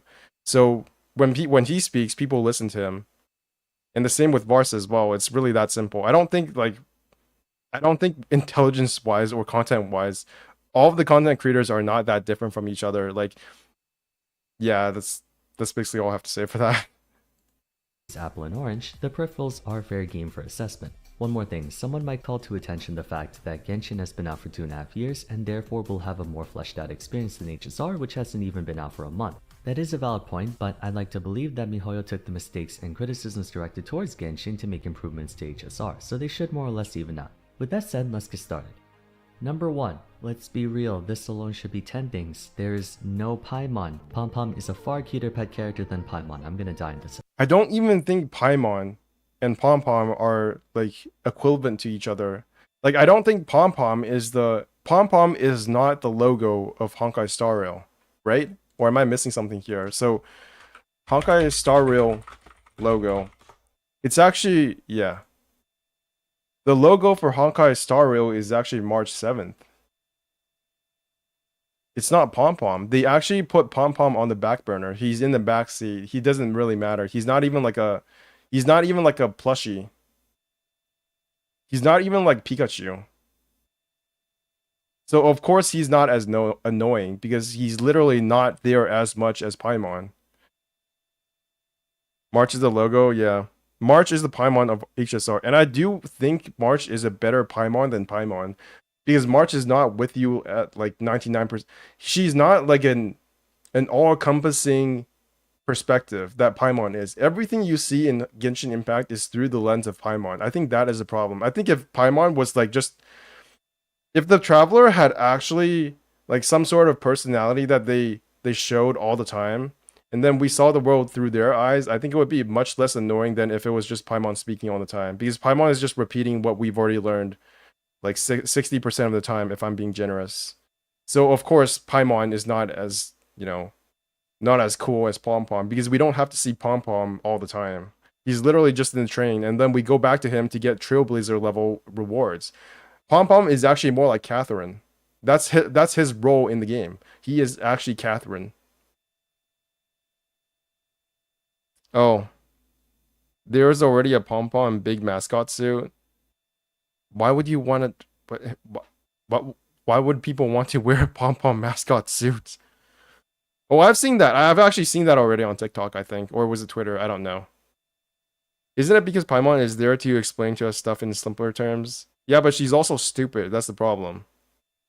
Paimon controls your every working breath and goes like no breathing, no smiling, no going where you want to. Yeah, exactly. Like, consider this. When you go to the edge of the map and then they tell you that you can't go exploring over there, it's actually Paimon that tells you. So they're like literally the system of Genshin Impact. Pom Pom is not that. Pom Pom is Catherine.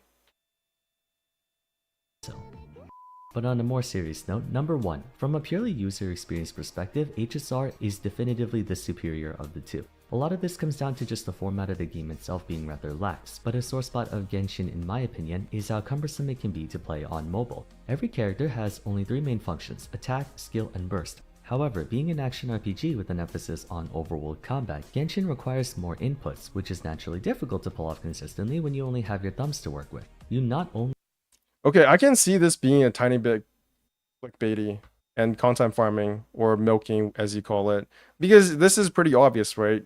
A turn-based game is just much easier to play on mobile than on a phone, than an action game on a phone. So if it was me, I would not mention this at all in my video. Or if it was me, I would just like maybe give it 10 seconds total screen time, and then I would move on, because it's like a non-opinion. only have to press your desired combat actions, but you also have to swap between party members, and then you have to rotate your camera, and then you have to move around. On the few occasions I have to play mobile, I just run Yelan in Xingqiu, stand in place, and mash the auto attack. Yeah, I agree. I don't even play this. I don't even try to play this game on mobile. It's unplayable to me there. Exploration can be more unwieldy at times for players who aren't used to it. Even jumping on the fucking mushrooms to complete my dailies is hard on mobile. Like, I don't know how people do it. How do you do Spiral Abyss on mobile? It's insane. Comparatively, HSR's encounter turn-based combat is more user-friendly for mobile. You don't have to worry about specific timings or aiming your attacks. Just pick a target and press a button. With very limited overworld exploration, what with there being no jump or gliding, the game is no different when played either on PC or mobile. Whereas for Genshin, I feel like mobile players have a much greater disadvantage compared to a mouse and keyboard, or even a controller, where you— That's why they made Honkai Star Rail, because they know there is a portion of players on mobile that are not going to be able to play Genshin, even if Genshin is a legitimately good mobile game. Imagine trying to use Ganyu on mobile. Yeah, it's not. Even just using like regular characters, it would be so hard to aim for me. Like, I want to see somebody record them doing Spiral Abyss Chamber 1, Floor 12 on mobile, and I want to see if it's possible to complete it without them being a whale. Like, I wanted them to use a 4-star team, and then I will accept that this game is free-to-play friendly. And even at that point, I will be like, there's no way. you can press more than one thing at a time, or can rotate your camera without having to slide your thumb across the screen. Speaking of combat, Auto Battle. Auto Battle has sort of become a meme in gachas. It begs the question, why bother playing a game when you're just gonna make it play itself? Yet at the same time, players get quite annoyed whenever a game doesn't have Auto Battle, especially for the more tedious grinding aspects. I've never had a problem with Genshin Impact not having Auto Battle, or not auto doing dailies. I mentioned this in my video about how Genshin Impact is the best live service game. I think one of the main reasons why I eventually quit Arknights and all the other mobile games is because they do kind of just play themselves. Like at some point, if I'm just doing auto battle all the time to get resources, then what am I doing even playing the game? It makes it more obvious that you're not really playing a game anymore. You're just doing a chore. And that's true in Genshin Impact as well. But in Genshin Impact, at least I'm traversing a world. I don't know, it feels like a very pedantic point. But I think it does make a real difference that you're in a consistent world rather than just in a bunch of corridors or in a bunch of levels that you have to get through to get resources. And I do worry that eventually Honkai Star Rail is going to turn into that experience as well, where I'm just doing auto battle to get resources. In fact, it kind of already has, but I'm kind of limiting myself to Belobog at this point because I don't want to start Shinjo Luofu the next region until 1.1 when the story actually finishes. So we'll have to see how that works for Honkai Star Rail. Although I will say that the ability to be able to complete the missions as an auto battler is kind of like a power rush itself, because that means you've made such a good team that you don't really have to worry about the AI being shit. And that is itself kind of like a dopamine rush. But I don't know how long that's going to last. Like, how long is the ability to make a team that is really good? Like, what is the mileage I'm going to get out of that? I don't know. Some players can probably 36 star with 4 units using mobile. I mean, people pilot Fanny in Mobile Legends, and that champion is hard as fuck. I've never played Mobile Legends. Do people play Mobile Legends more now, or like Twisted Fate, or whatever the League of Legends equivalent is? I don't know.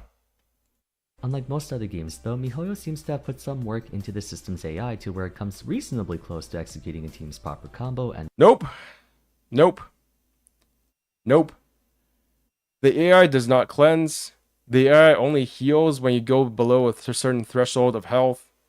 It will target the enemy with the least health with your ultimate. It will use an ultimate on an enemy that when there is only one enemy left. It has no idea what the fuck it's doing. This guy, I don't know. The AI is crap. And I think it's intentionally crap, so you feel like you need to play the game. Because they know that if the AI is too good, you're actually just taking the game away from the players.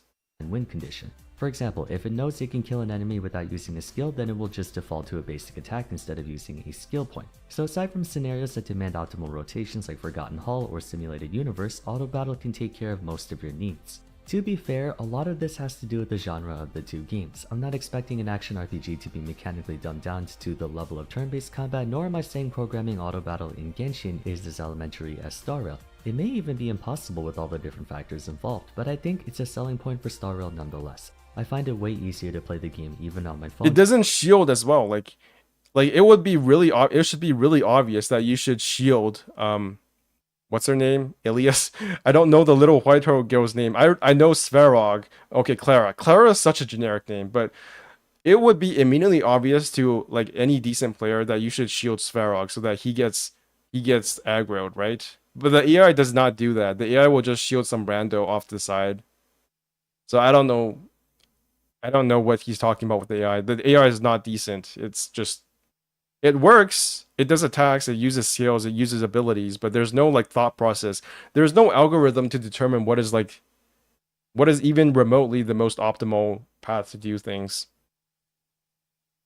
Arthritis-induced mobile game? Never had that. Hopefully I never get arthritis. The AI doesn't even do that strat with Sela to use her burst. Yeah, exactly. Will Star Rail AI learn? No. I think Star Rail AI is dumb on purpose. I think they made it dumb on purpose because it shouldn't be that hard to optimize the AI to account for all the skills. I don't think it's actually that hard. They already have the ability. Like Genshin, Honkai Star Rail are made by a multi-billion-dollar company. They could absolutely use some kind of algorithm to make it so that the AI absolutely knows what is the most optimal way to play the game. But they don't do that because otherwise, what is the point of playing Honkai Star Rail? Like, they deliberately lower the intelligence of the AI so that you can't just face plant the fucking game without doing any effort. Compared to Genshin, where the only time I log onto my phone is to condense resin, since I can't be bothered to play the game on mobile in proper. The next thing HSR does better than Genshin is that it actually has playable starting characters. While I'm very much a fan of Amber, Kaya, and Lisa's designs and personalities, their usefulness lasts for all but a moment. I don't know about this. Do you guys think March 7th and the Trailblazer are going to be like still meta? Or still usable in, I don't know, 7 months from now? I don't think so. We're still in the honeymoon phase of Honkai Star Rail. Again, I don't want to call this clickbait because this is true at this moment. We do know that the Trailblazer, Preservation Trailblazer, March 7th, Even Danhun. Danhun is pretty damn good. I think those are the only 3 characters, right? Those characters are actually pretty damn decent.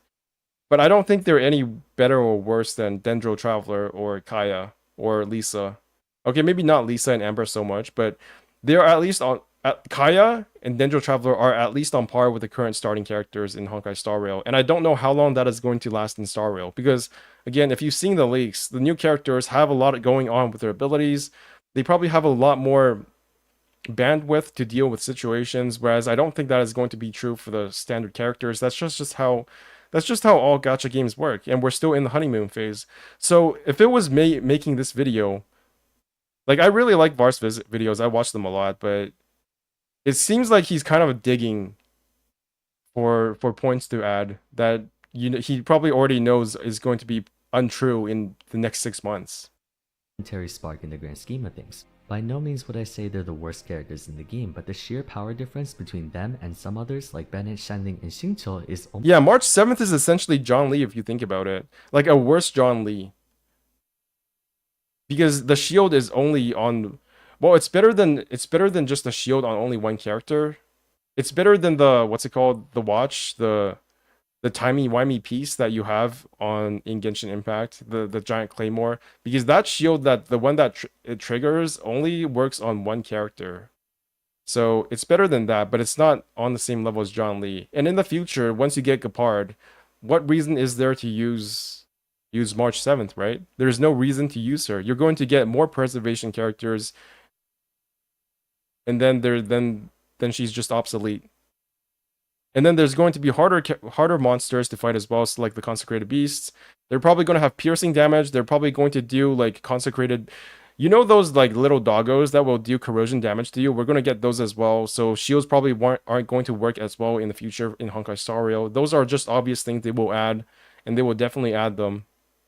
Sometimes it really feels like he's trying to hit a word or a length count for his videos, just like a cursed high school essay. I don't know about that, because my problem is I can't keep my words to a certain level. Like, do you know when I first made this video, what's it called? When I first made the video for this video called Genshin Impact is the best live service game, I had no idea it would be this long. Like, how long is it? 54 minutes and 33 seconds? That's way too long. Nobody is going to sit through all of this. But I didn't know at the time that it would be this long, because I'm not a very good judge of how long a script is going to be. So, yeah. The script for this video was like, I think it was like 14 pages.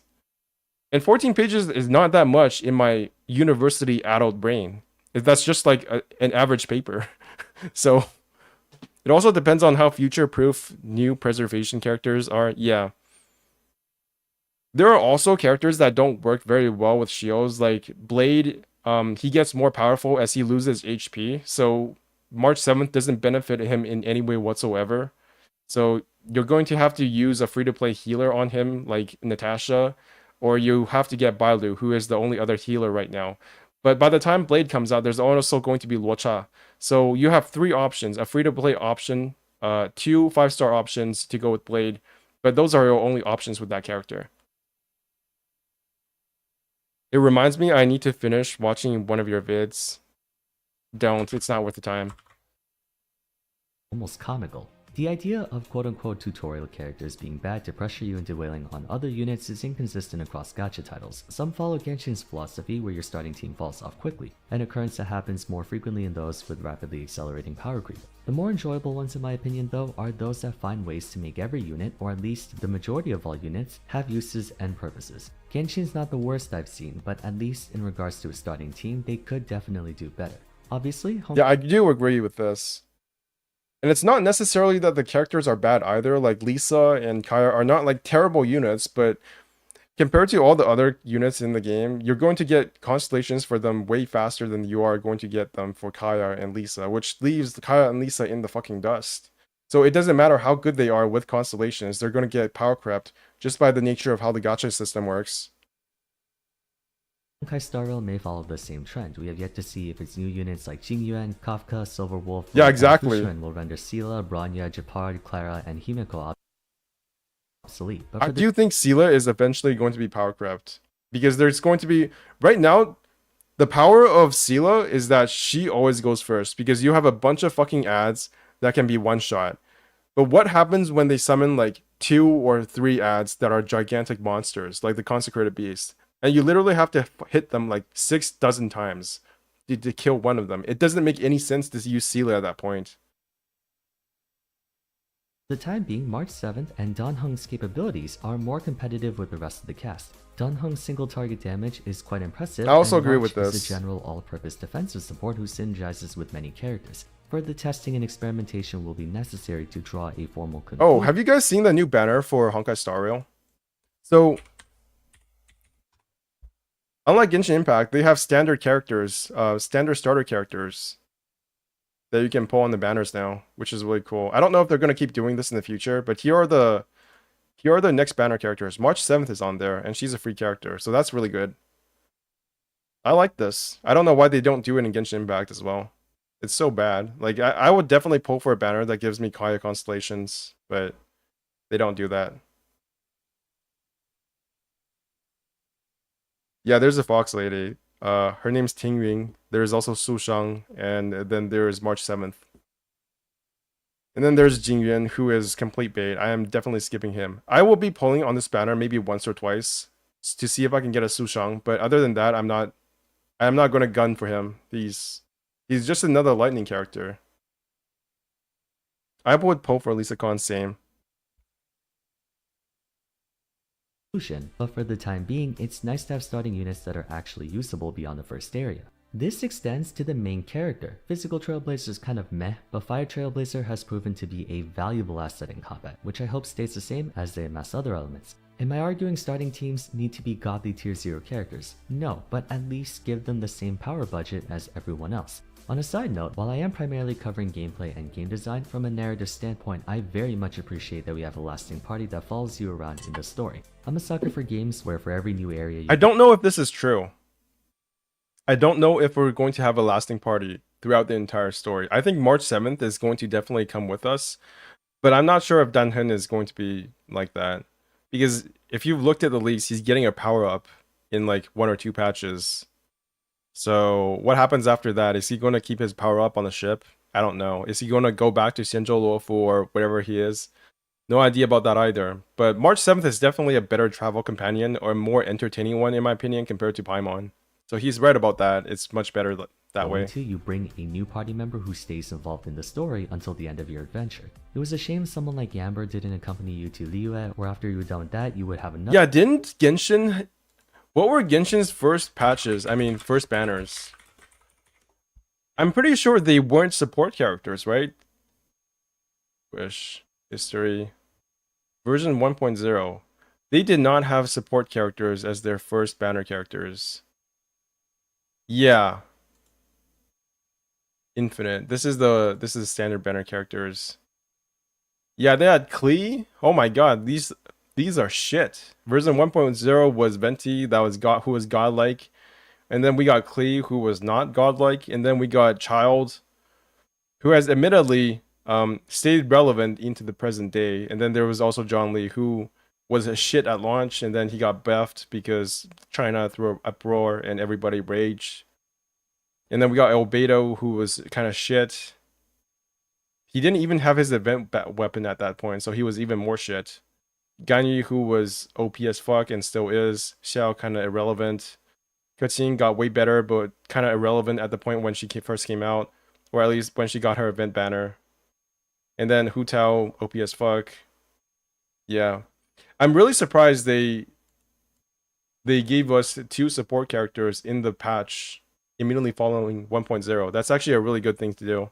Albedo Slander. I have Albedo. Look. Look at my Albedo. Look at level 90 weapons. Signature weapon, artifacts, nothing because he's useless. Constellation 0, talents, 177. He's useless. What am I supposed to deal with him? My Mono Geo team sucks. Klee is still one of the worst units until Dia. I think Dia is better than Klee, to be fair. So I think they're definitely doing something right. They're definitely doing something right with Honkai Star Rail that they're not doing with the Genshin. Because Genshin's first banners were, oh my god. Another character from Liyue who would then come to Inazuma with you, and so on. Having the Trailblazers be a constant presence in the story. To be fair, I do think that Genshin puts all of the best like support characters in the 4-star category. So it's not exactly fair to compare the 5 stars. Helps you get attached to them and see their chemistry develop while still getting to meet new characters in every world you go to. Paimon is your constant companion in Genshin if we're splitting hairs, but having other characters offer their inputs and thoughts on situations allows you to interpret the world in different ways. Not to mention, it's also really nice to have a main character with an actual personality who speaks for themselves instead of a floating piece of emergency food doing all the talking for. I don't think the Trailblazer has that much personality. I feel like they always give you 3 options. There's like the normal option, there's the unhinged option, and then there's like a comedic option. But I'm not sure that's actually like a personality.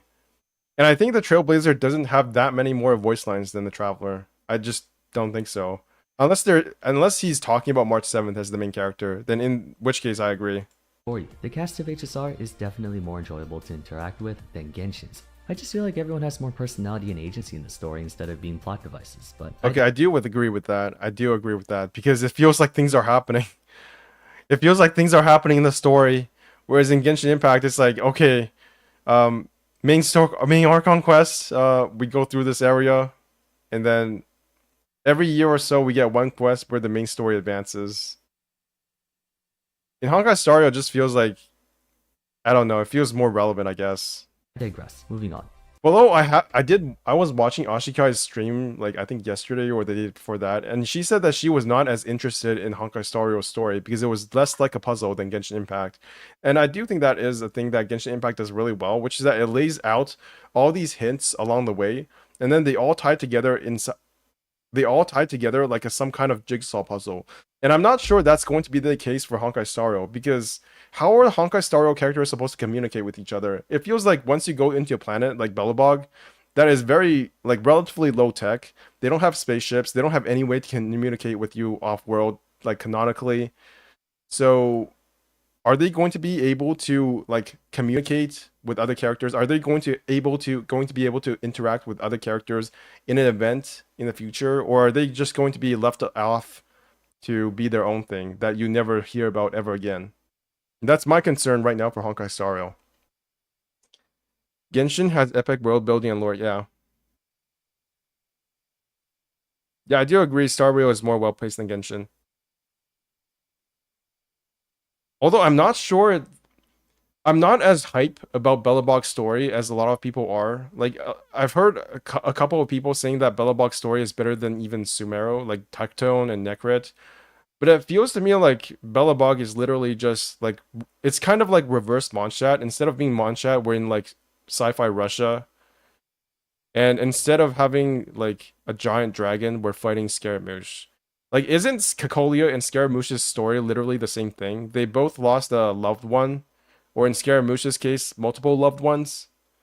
They were kind of both abandoned. Cacolia was abandoned by the people, or at least in her mind she was, or by preservation. So she was also abandoned by a god. And in Scaramouche's case, he was also abandoned by a god. They all both turned into giant humanoid beings at the end that we had to fight. And we also had a god aiding us in both fights. So isn't Belobog's story literally just Sumeru? Am I like crazy? It felt like I was playing Sumeru 2.0. Yeah, but for only Archon Quest, its side story and events are just bad in terms of pacing. I agree. Although I do think the events in general are better. I kind of like the previous event that just ended. I think it gave a lot of backstory for Kaveh and what's his name? Alhaitham. I think the events, the ones that actually have story content in Genshin Impact, are actually really good. That's why I said that Genshin lore is like a puzzle back then. I usually headcanon that Lumine is a star, and when she speaks, it's like stars bursting. No, not the Weenut event, the Darshan event. I thought that one was okay. I actually thought the puzzles in that one were kind of a tiny bit fun. Yeah, Inter Darshan event. Okay, let's get back to the video. I suppose while we're on the subject of character balance, I enjoy the structuring of HSR's 7 elements and classes a bit more. Spoiler alert, while Genshin's elemental reaction system in combat far surpasses Star Rail's weakness break system in terms of interactivity, I've expressed countless times how I feel like more often than not there's no major significance to what element or what characters you should bring in Genshin. Genshin has no classes, it only has weapon types and elements, and while the elements have their own distinct purposes in concept, practically speaking, Vaporize, Bloom, Melt, Electrocharged, etc. are all the same, just damage. Barring select enemies, there's no formal type advantage or disadvantages on most characters. Whether you're fighting an Electro Rift Hound or a Geo Rift Hound, you can use a double Hydro or Dendro comp for all the difference it makes. To its credit, the game becomes less stringent on characters, which can be beneficial for those who don't have many, but the trade-off is that everyone kind of competes with everyone, leading to situations where you have a handful of characters who basically do everything and all the niche or less optimal units never get a chance to shine.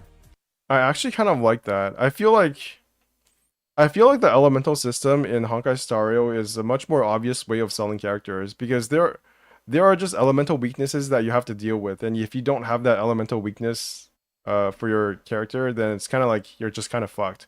So Honkai Star Rail gives you very obvious goals to work towards. If you don't have a preservation imaginary character, then you might want a preservation imaginary character. If you don't have a hunt or destruction elemental type of a character of a certain type, then you're going to get one of those, because otherwise you're not going to be able to take full advantage of the weakness of a boss that comes out in the future. So is it really any different in Honkai Star Rail, where you're eventually just going to want to pull for a character because you want to do more damage to a certain boss? In Genshin Impact, you also want to get a certain character because they do a certain elemental type damage, because you know that has really good reactions with another character.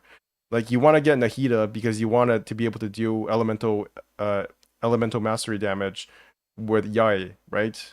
Or with Alhaitham, or with, I don't know, any Hydro unit character with Nilou. So is it really that different in terms of how the player interacts with the system? I don't know. The Shao Chasm quests are permanent? Yeah, that's not an event. That was an interlude Archon quest. Because you can get free bow weapon, it's an event quest. That's not an event. Archon quest, bruh. No, that was an event. No, the one in the chasm was... I think there was an event in the chasm, but it was not the... I'm not sure it was the Ito event. I'm not sure Ito went into the chasm in the event. But I know there was an event in the chasm at one point. Just not sure if it was the interlude Archon quest, or whether or not Ito had any interactions with it. Star Rail performs better in this regard. The class system establishes dedicated roles that only members of that class can perform. If you're I'm not even sure if this is true. The fact that there are different classes, because to me, like there are already people figuring out that Nihility, like Welt, is doing like a godlike levels of damage. Maybe not as high as this destruction, maybe not as high as Sela, or I don't know. What's a good destruction character right now? Or maybe not as high as Clara, but it feels like there's a lot of leeway when it comes to what the class differences actually are. Like I can totally see in the future they're going to have some sort of preservation character that can also do godlike levels of damage because of healing, or like because they have a relic set that means that when you heal you also do enemy damage, just like the Kokomi set does. So I definitely think they're going to have more leeway than this class system first implies.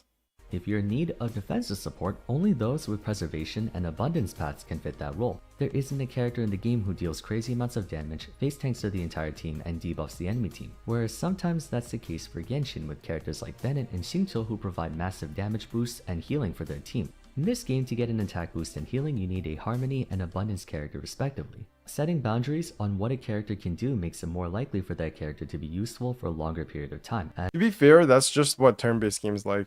Turn-based, like party-based games are like in general. Because if there is one character that can do everything, then there's no reason to use other characters. It's because that this game is essentially a pretty traditional turn-based game, whereas Genshin Impact is not. Like, if there is a character in Genshin Impact that only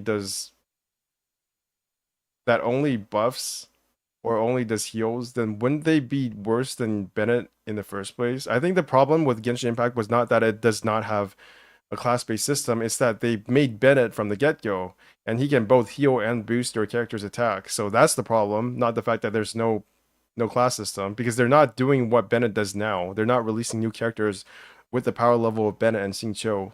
So it's not the fact that Bennett can do multiple things is not a problem with Genshin Impact. It's a problem with how they designed the character from the beginning. As the only way to get replaced. Do you think the new lightning character will be bad? I'm planning to pull on her banner to get Tingyuan. You mean Jingyuan?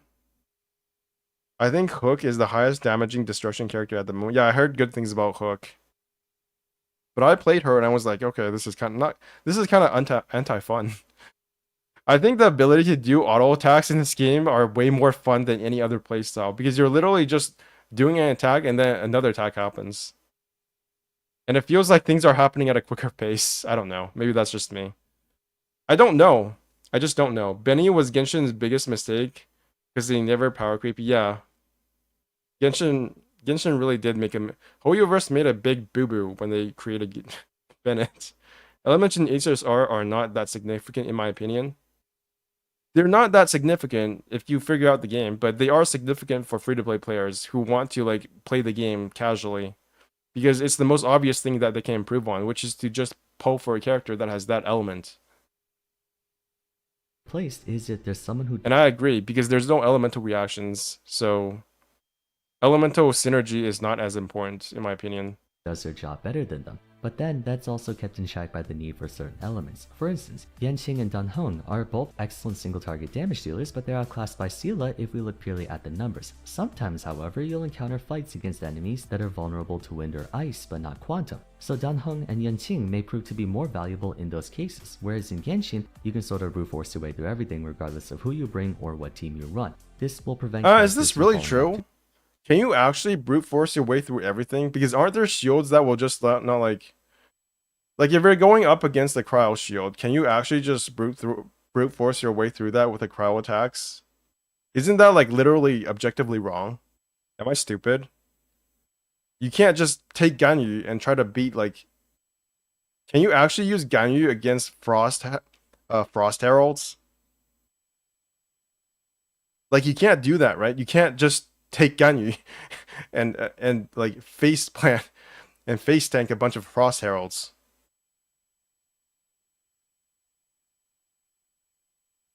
But you're not going to be able to 36 star, right? It's not possible. Like, is it? 36 star Ganyu Cryo Herald. I don't know. I'm calling cap on that one. I think that's bullshit. That's BS. You can't play Ganyu or Ayaka in a chamber with frost shielding devices. Right. There's new Frost Heralds, aren't there? Frost Herald. I'm not just making shit up. Genshin. Abyss Herald Frostfall. You can't face tank this guy with a Ganyu. That's not possible. Because it's literally... He literally will not take any damage if you use Ganyu against him. Like, yeah, you're going to have other characters in there as well, but ideally you wouldn't have a Ganyu. So I'm calling a tiny bit of BS on that one. The idea of quote-unquote tutorial characters being bad to pressure you into wailing on other units is inconsistent across gacha titles. Some follow Genshin's philosophy where your starting team falls off quickly, an occurrence that happens more frequently in those with rapidly accelerating power creep. The more enjoyable ones in my opinion though are those that find ways to make every unit, or at least the majority of all units, have uses and purposes. Genshin's not the worst I've seen, but at least in regards to a starting team, they could definitely do better. Obviously, Honkai Star Rail may follow the same trend. I already watched this. People doing all the talking for years. No, but at least give them the same power budget as everyone else. Strategizes with many characters. Further testing and experimentation will be necessary to draw a formal conclusion, but for the time being, it's nice to have starting units that are actually usable beyond the first area. This extends to the main character. Physical Trailblazer's kind of... Oh my god, I lost my place. Trailblazer has proven to be a valuable asset in combat, which I hope stays the same as they amass other elements. Am I arguing starting teams need to be godly tier 0 characters? No, but at least give them the same power budget as everyone else. On a side note, while I am primarily covering gameplay and game design, from a narrative standpoint, I very much appreciate that we have a lasting party that follows you around in the story. I'm a sucker for games where for every new area you go into, you bring a new party member who stays involved in the story until the end of your adventure. It was a shame someone like Yamber didn't accompany you to Liyue, where after you were done with that, you would have another— But that doesn't happen in Honkai Star Rail, right? We didn't get a new party member when we went to Belobog. We just got companion quests, which are like essentially story quests in Honkai Star Rail. But we didn't... Canonically, are they actually on our ship? I don't know. It's kind of weird how canon works in Honkai Star Rail, because we get these companion quests in the regions we go to, and then those characters for those companion quests are able to come onto our express. But it's almost like everybody else just kind of ignores them. And they don't have any other interactions with the other characters, right? Or at least so far as I've noticed. And it's not really explained how they're able to get on the ship. Yeah, it's not really canon. So is this really true? My fear is that we're just going to each individual planet, and they're not going to have any interaction with any of the other characters off of that planet. So we'll just have to see about this one. a character from Liyue who would then come to Inazuma with you, and so on. Having the Trailblazers be a constant presence in the story helps you get attached to them and see their chemistry develop while still getting to meet new What does this even mean? Is he talking about the Trailblazer? But isn't that the same with the Traveler as well? Because we're literally playing with the Traveler, so how is that any different from Genshin Impact? To meet new characters in every world you go to. Paimon is your constant companion in Genshin if we're splitting hairs, but having other characters offer their inputs and thoughts on situations allows you to interpret the world in different ways. Not to mention, it's also really nice to have a main character with an actual personality who speaks for themselves. I don't know if I'm going to conspiracy territory here, but I feel like the companions to start with are going to start dying one by one. Because everybody talks about how Honkai Star Rail is not afraid to kill off characters, right? I mean, Honkai Impact. I feel like the characters, especially like Welt, who started in Honkai Impact 3rd, like canonically, they were from that universe. I feel like Welt is actually going to die at some point. Like, because they probably want to tie up the loose ends, the things that connect this world to Honkai Impact 3rd in the future. And then as Welt dies, I think Himeko might also die. And then eventually it's just going to be you and Danhen and March 7th as the main characters. That's what I think might happen in the future. That's just my theory, at least so far. Instead of a floating piece of emergency food doing all the talking for you. The cast of HSR is definitely more enjoyable to interact with than Genshin's. I just feel like everyone has more personality and agency in the story instead of being plot devices, but I digress. Moving on. I suppose while we're on the subject of character balance, I enjoy the structuring of HSR's 7 elements and classes a bit more. Spoiler alert. Do they ever explain why these elements exist? Like, why is there lightning damage and quantum damage and imaginary damage? Why does Danhen do wind damage? Like, where do their powers come from? Like, where? And it's also kind of weird how Jingyuan has the erudition path, but isn't he on a fucking ship that literally worships the hunt? So shouldn't all the characters be technically hunt characters? Like, it doesn't make a lot of sense to me. The elements are tied to the Aeons. Are they really? 3, 4, 5, 6, 7. Yeah, they are, right? Because ice is remembrance and fire is destruction and physical is I don't know. And then lightning is something else. I think it's a hunt. I don't know. But it just seems kind of weird because it doesn't... There's no, like, rhyme or reason to it. I don't know why... Like, I don't know. It's just not... Or why your team 2 does imaginary damage. No, my team 2 does awesome damage. It's just some bullshit that you came up with. My Shinhe, Diona, Kazuha, Scaramouche literally carried me through this game. So, if somebody could link me to like an explanation of how the different elements work, but that doesn't even make sense, right? Because if fire is tied to destruction, then why are there erudition characters that use fire damage? It just doesn't seem like it makes a lot of sense. Anyways, let's keep going.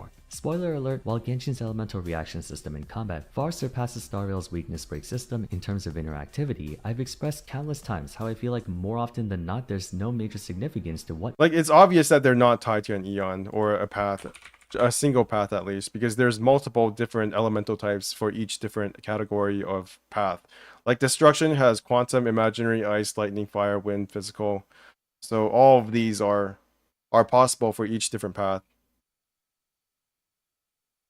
Element or what characters you should bring in Genshin. Genshin has no classes, it only has weapon types and elements, and while the elements have their own distinct purposes in concept, practically speaking, Vaporize, Bloom, Melt, Electrocharged, etc. are all the same, just damage. Barring select enemies, there's no formal type advantage or disadvantages on most characters. Whether you're fighting an Electro Rift Hound or a Geo Rift Hound, you can use a double Hydra or Dendro comp for all the difference it makes. To its credit, the game becomes less stringent on characters, which can be beneficial for those who don't have many, but the trade-off— Is that really true? Are there actually no benefits between different elemental types? Because doesn't quantum, imaginary, and ice damage actually have special effects? Because ice damage can freeze your opponents, and imaginary damage can slow your opponents, and I'm not sure what quantum does, but it also has special effects.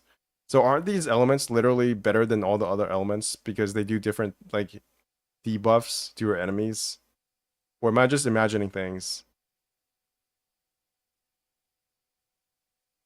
is that everyone kind of competes with everyone, leading to situations where you have a handful of characters who basically do everything and all the niche or less optimal units never get a chance to shine. Star Rail performs better in this regard. The class system establishes dedicated roles that only members of that class can perform. If you're in need of defensive support, only those with preservation and abundance paths can fit that role. There isn't a character in the game who deals crazy amounts of damage, face tanks to the entire team, and debuffs the enemy team, whereas sometimes that's the case for Genshin with characters like Bennett and Xingqiu who provide massive damage boosts and healing for their team. In this game, to get an attack boost and healing, you need a Harmony and Abundance character respectively. Setting boundaries on what a character can do makes it more likely for that character to be useful for a longer period of time, as the only way they get replaced is if there's someone who does their job better than them. But then, that's also kept in check by the need for certain elements. For instance, Yanqing and Danheng are both excellent single-target damage dealers, but they're outclassed by Scylla if we look purely at the numbers. Sometimes, however, you'll encounter fights against enemies that are vulnerable to wind or ice, but not quantum. So Danheng and Yanqing may prove to be more valuable in those cases, whereas in Genshin, you can sort of brute force your way through everything regardless of who you bring or what team you run. This will prevent characters from falling off too quickly. I don't find Scylla, Bronya, Gepard, or Bailu getting shafted as badly as Keqing, Qiqi, Diluc, and Jin because of that. Again, What? Bronya, Gepard, or Bailu getting shafted as badly as Keqing, Qiqi, Diluc, and Jin because of that. Wait, I don't Sort of understand. force your way through everything regardless of who you bring or what team you run. This will prevent characters from falling off too quickly. I don't find Scylla, Bronya, Gepard, or Bailu getting shafted as badly as Keqing, Qiqi, Diluc, and Jin because of that. Again, we don't know if future characters will change all that, but I already noticed that I need to work on more characters to account for all the situations where one might be better than the other. Ultimately, if I had to decide between which gameplay I prefer more, even though I'm one of the increasingly rare few who actually enjoys turn-based combat, I would choose Genshin over HSR. But regarding Oh my design, God. conceptualization, and execution, He literally gave like 4 reasons why Honkai Star Rail does things better than Genshin, and then in the end, he's like, I actually still want to play Genshin more. That's hilarious. I like Star Rail a bit more. I just wish they could do the same for Genshin. Number 4 is the overall— Yeah, that's the worst thing about Honkai Star Rail for Genshin fans. It's that when you go to Honkai Star Rail and see the things that it does better, you're just like, why don't— it's like that meme, but it's like that guy who like takes is like points at that thing, and it's like, why don't we put this into this? And that's the problem with every single comparison between Genshin and Honkai Star Rail. It's the fact that obviously because of nostalgia, because of differences in gameplay, differences in the world building and the story, you're going to prefer one world over the other. And then when you do the comparison, it's like, yeah, that's great, but I just want that shit in my game. quality of life. In its defense, Genshin has improved over the years, but Star Rail has more going for it when talking about day-to-day minutiae. Quality of life, also known as user experience or UX as it's referred to in game design, is a very thankless aspect of video games. Players will only notice it if it sucks. Fortunately, HSR has that down a lot better. To name a few, instead of having to teleport to a city or Albedo's campsite every time you want to craft something, in Star Rail you can access your crafting or synthesis window remotely, wherever you want. And that also goes for features So like— here's my problem with this. Genshin Impact has a very consistent world, and I feel like there is some degree of validity to having you physically go somewhere to do something. Because one of the things that really made me dislike MMOs in the later eras is Dungeon Finder. If you can just teleport to a place and then cooperate with other people and do dungeons from a menu, it breaks a lot of the immersion in the world building. So I'm not sure that just being able to teleport to some place immediately is actually a better thing in Honkai Star Rail compared to Genshin. Those are features like cooking, expeditions, what have you. You can do all of that from your game menu instead of having to visit Catherine or a workbench every time you want to meet. And I repeated the same criticism about the assignments. The fact that assignments are presented with less graphical elements in Honkai Star Rail compared to commissions in Genshin is, I think, actually a downgrade. Because yes, in Genshin Impact you do have to go to Catherine and then you have to manually select each commission and then resend them over and over again. It feels like it exists more in the world of Genshin Impact in a consistent manner with the rest of the game than assignments. In assignments for Honkai Star Rail, if you didn't notice the assignments in your daily missions, you would literally not know it's there because it's literally just a stupid button in your phone menu, right?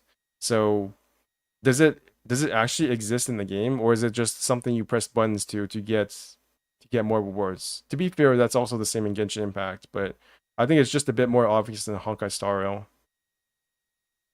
Something. Assignments also have a resend feature, something the Genshin community has been begging to be implemented for expeditions since time immemorial.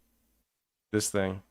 Like, it gives you a little story blurb about what the context is for what these assignments are, but are they actually canon? Because they reference worlds and characters that you have not met in the game yet. And these are probably places that you are going to go to in the future, but they're just kind of here in text form. Expeditions. And it just feels kind of weird that you're sending these characters out on missions. Like, how does that make any sense? Like, Arlen is back on Belobog, and so is Hook. How the fuck are you sending Hook on a mission? It's kind of like Genshin as well, to be honest. Like, the commissions don't make sense. It's just, I don't know. I would rather the commissions and the assignments not be in the game at all. Like, it doesn't add anything to the game except giving you some extra resources if you remember to do these things. It's meaningless. Since time immemorial. Another quality of life feature that I personally favor a lot is multi-completion. For Calyxes, you can decide how many times you want to attempt a dungeon before doing so, which pairs... Okay, for light cones? Actually, I've already said what I wanted to about light cones. I think light cones, in terms of production value, are inferior to weapons, and that's why the pull rates for light cones are better than weapons in Genshin Impact. But at the same time, I do think light cones have their own personality. I do like the fact that they show the characters in a context that you usually would not see them in. They're kind of like mini events, in my opinion, in Genshin. So they're different. And Genshin and the Hoyoverse knows that. So I don't think there's anything worse or better about them. They are worse in some ways, better in other ways. They're not as important because they're not as big of a stat stick compared to Genshin Impact weapons. So it's not as comparable as... It is comparable, but the differences on whether or not they're better or worse are not as clear as people think. Harmoniously with this game's auto battle feature. Using up my daily Trailblaze power feels a lot less tedious than using up my daily resin. It doesn't apply to everything though, you still have to manually battle for relics or bosses, but conveniently it skips straight to the next fight instead of making you run all the way to the red key. Yeah, that's another thing. Light cones do not have a lot of lore. Light cones do have a story blurb at the very end of your weapon description, your light cone description, but there's no like giant story like weapons do in Genshin Impact. If you go into details for weapons in Genshin, you will find like a whole fucking essay. And that's true for, I think, artifacts as well. I'm not sure if it's true for artifacts, but I think artifacts also have like a story attached to them. So, is that actually true though? I have to go check right now. I'm pretty sure artifacts have lore to them, right? So if you go to weapons for Genshin Impact, right, you press details, and then you go to description, there's like a whole essay here that you can read. Honkai Star Rail does not have this. And as for artifacts, they also have a description, if I remember correctly. Yeah, artifacts, each one of them also have a description attached to them. So both in terms of graphics as well as writing, light cones, in my opinion, are inferior to weapons.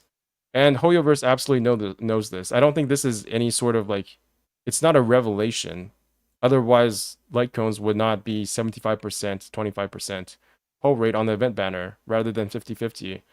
like in Genshin. And Genshin's event banner for the weapons is even worse because there's actually 2 weapons that you can pull.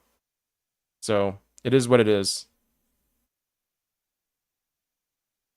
It is what it is. Yeah, but if it's not there in the first place, Ashikai can't explain it to you because it's not there. Activate it, fight the enemies, then run to the I also find Honkai Star Rail's story to be a lot more linear and a lot more straightforward than Genshin's. Like in Genshin Impact, when I first started the game, I had absolutely no idea what the fuck was going on. But I read a bunch of the terms in Honkai Star Rail's database, and I was like, okay, I basically know what the fuck the story is about. We're gonna go fight Nanook in the future. That he's the big bad guy.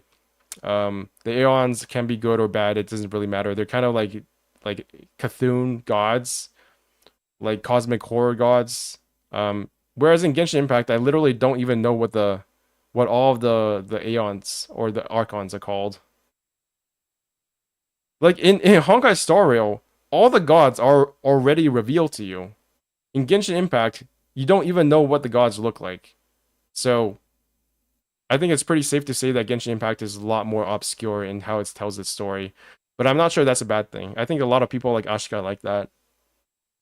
tree to get your drops. I do think Genshin should have something similar, where when arriving at the domain key, you can decide how many waves of enemies you want to fight, and they'll come at you one after another. Star Rail also just has better accessibility overall. There's too many to count, but I can name a couple of them off the top of my head. The game has a more forgiving stamina system, caps at 180 and regenerates every 6 minutes versus Genshin's cap of 160 and a regen of 8 minutes. It also doesn't have day of the week requirements. If you need a certain material or whatever, it's available all week at your leisure. Weekly bosses can be farmed multiple times instead of just once per boss per week. They can be farmed multiple times, but you're capped at 3 times per week. Unlike Genshin Impact, where you are discounted 3 times, and then after that, you can keep on farming bosses once per boss, but you can keep on farming at 60 resin. In Honkai Star Rail, you can only farm 3 bosses per week. Selection of 3. I also appreciate that they consolidated materials together, as having to get separate things for character ascension, then talent ascension, then weapon ascension stretched your already sparse resin too thin in Genshin. For example, you need the same materials to extend your character and light cone in Star Rail, whereas for Genshin you need entirely separate things. The game is more generous. For one, you can craft a relic with whatever main stat you want, although it's limited to like 1 per version. Yeah. You can also get 5-star weapons in this game without having to pull for them, and they're not half bad either. Herta's store has a few good ones, and over time you can save up your Undying Starlights to get 5-star weapons as well. Speaking of pulls, by pulling 300 times on the standard banner, you can get any standard 5-star of your choice, something Genshin never had. 300 pulls is a lot, but at least it's something you can Okay, report. this is an actual improvement. Like, this is probably the biggest improvement in Honkai Star Rail for me over Genshin Impact, which is that on the standard banner, you will eventually get the character you want, so long as you pull 300 times. If you don't care about the event banner, you can literally just invest all of your wishes into the standard banner, and then you can probably get your chosen standard banner character within maybe, I don't know, 2 to 3 months. It's not that hard. So that is something that Honkai Star Rail has going for it. Or to just by playing the game. Those are some of many other quality of life improvements they likely have taken from Genshin and put into HSR. Can you see the Teyvat chapter storyline video after this? If I'm not mistaken, isn't Dainsleif also said there is something that called Eons of Slaughter? I don't think he did. But again, I just wish they could retroactively implement them into Genshin as well. And one more quality of life thing is that I love how we can actually see the characters in-game. People have complained for years about how you can only see the playable characters in Genshin's overworld during a quest. In Star Rail, you can pay a visit to them anytime you want. Finally, endgame content. Star Rail has their own version of Spiral Abyss known as Forgotten Hall, but they also have Simulated Universe, a variant of Spiral Abyss where instead of completing things quickly, it's a roguelike exploration dungeon that's a repeatable and free source of materials and money. Simulated Universe, in particular, is a clever way to force players to strategize for more situations. In some ways, it's a survival check to see how well you can manage your resources and what blessings are most appropriate for the task at hand. I will say this. Simulated Universe is like 10 times better than Spiral Abyss. Forgotten Hall, I'm not sure yet. I think Forgotten Hall is worse than Spiral Abyss because it's literally the same thing, but turn-based. So, how would it be any better? But Forgotten Hall is not Simulated Universe, and Simulated Universe is better than either Spiral Abyss or Forgotten Hall by miles. Like, this is legitimately an awesome roguelike game. I wish this was in Genshin Impact. Turn-based combat doesn't lend itself to long-term sustainability compared to action combat, so the only way to mend that is to make scenarios that prevent players from just spamming the same strategy over and over again. There isn't as much potential as action RPGs even with that, but the greater abundance of things to do should alleviate the repetitive nature of turn-based combat to some degree. I just like that there's more things to challenge you, since my single biggest gripe about Genshin is the lack of things to test my characters and strategies on, from bosses to Spiral Abyss to everything.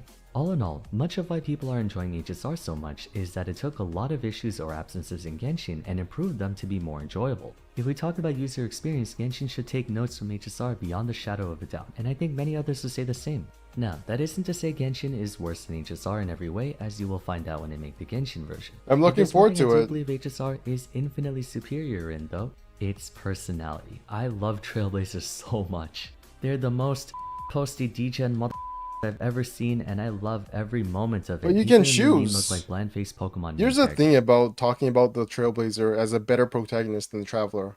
I think the Trailblazer, they just give you 3 options. So you can basically turn the Trailblazer into any kind of character you want. In terms of voice dialogue, the Trailblazer does not have that much more than the Traveler. So in a way, the Trailblazer is actually more of a self-insert than the Traveler is. characters in comparison. It's the memes. I'm telling you, oh my god, this game is a freaking gold mine of memes and shit. You will not. Yeah. Nothing else. Okay, I will also say that Honkai Star Rail is better than Genshin in this way, which is that because its universe is much more sci-fi and much more meta, it can do a lot more with the writing that is more in touch with modern culture than Genshin Impact is.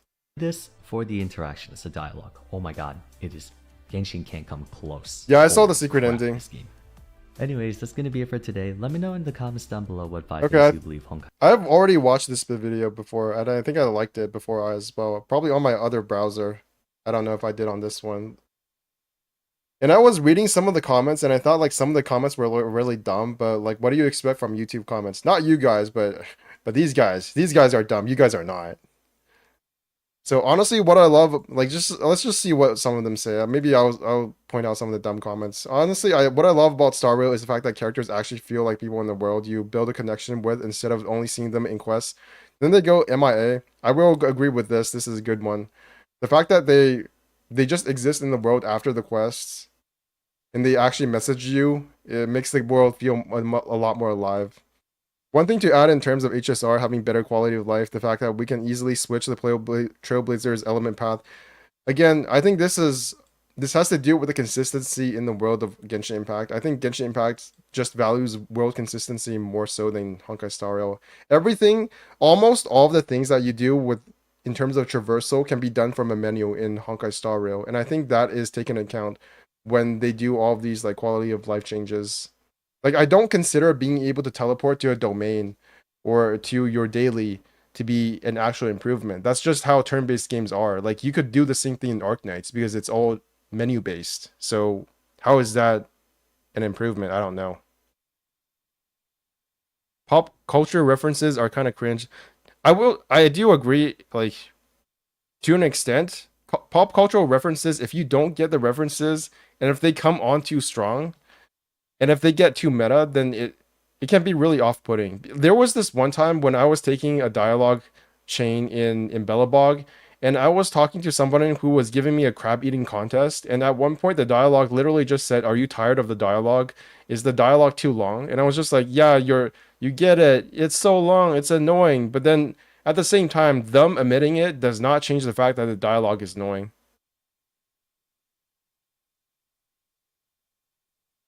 If someone tells you you're not dumb, they are lying.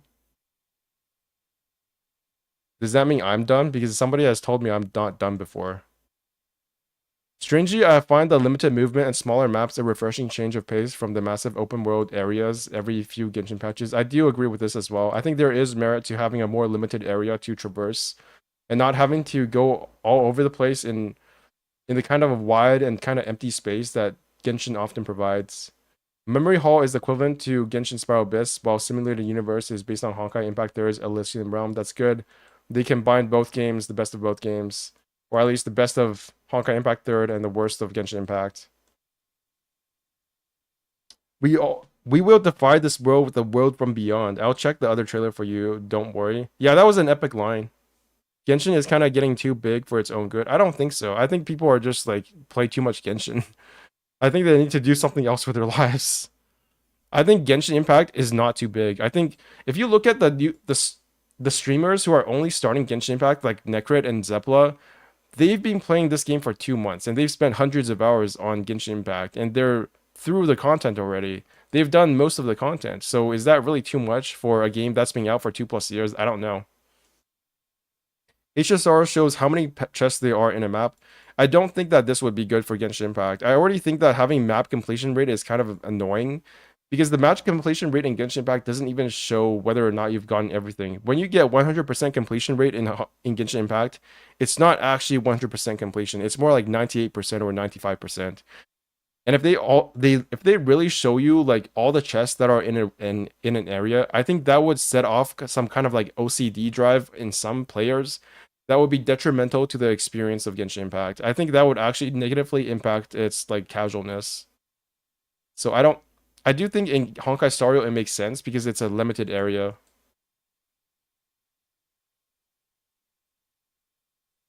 Probably just Star Rail being in the early phase, but Genshin's main problem for me is how damage is literally the only important thing, where shielders and healers' value is lower if they can't support your damage output.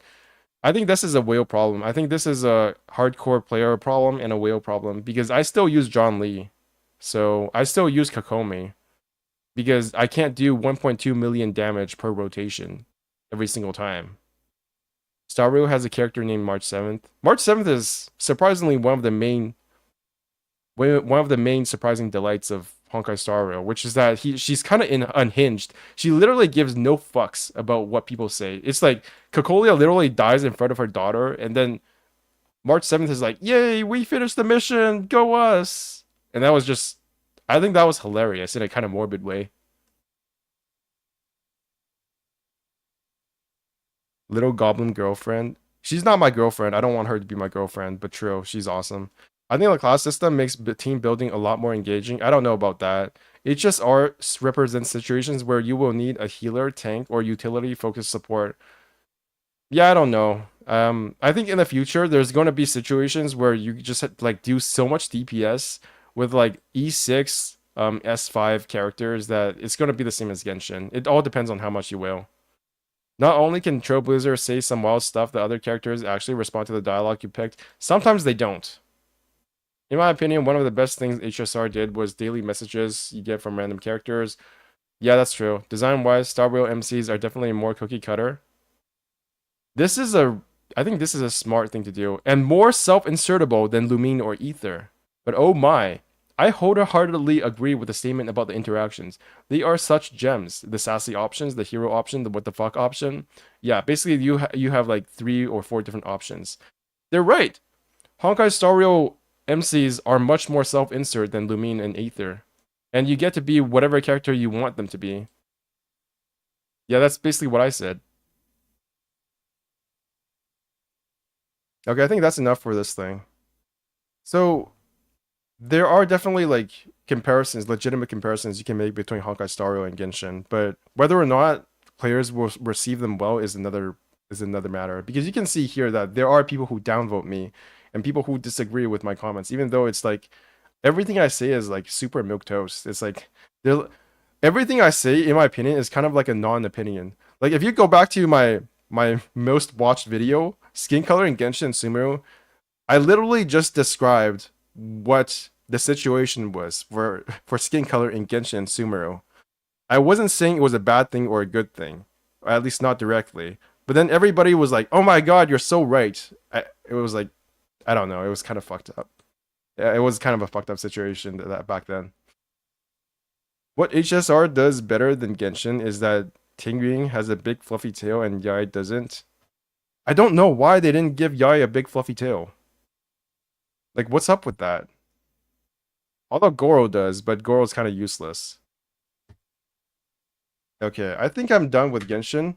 I'm gonna go and do I'm gonna take another try at Forgotten Hall in Honkai Star Rail.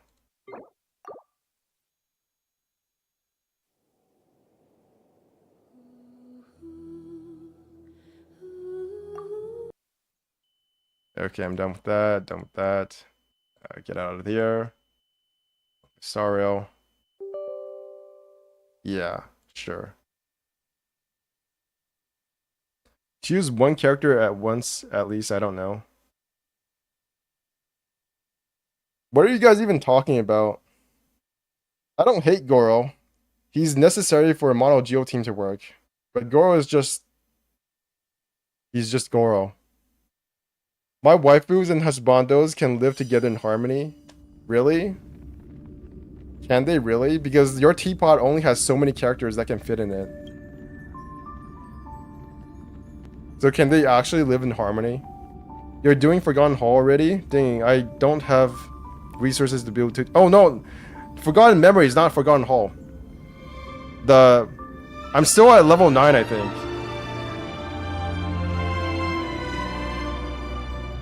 Holy shit, that's loud.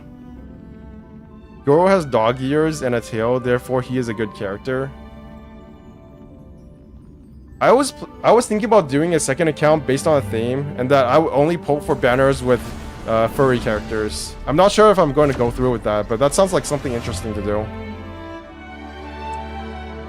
Wait. What is this sound? Like, what the fuck? Yeah, I don't have Forgotten Hall yet. But I'm maxed out at level 40 and I have to do my Equilibrium quest soon. Or else it's not going to be able to continue leveling up. Yeah. I hope it's better now. It should be better now. Forgotten Hall.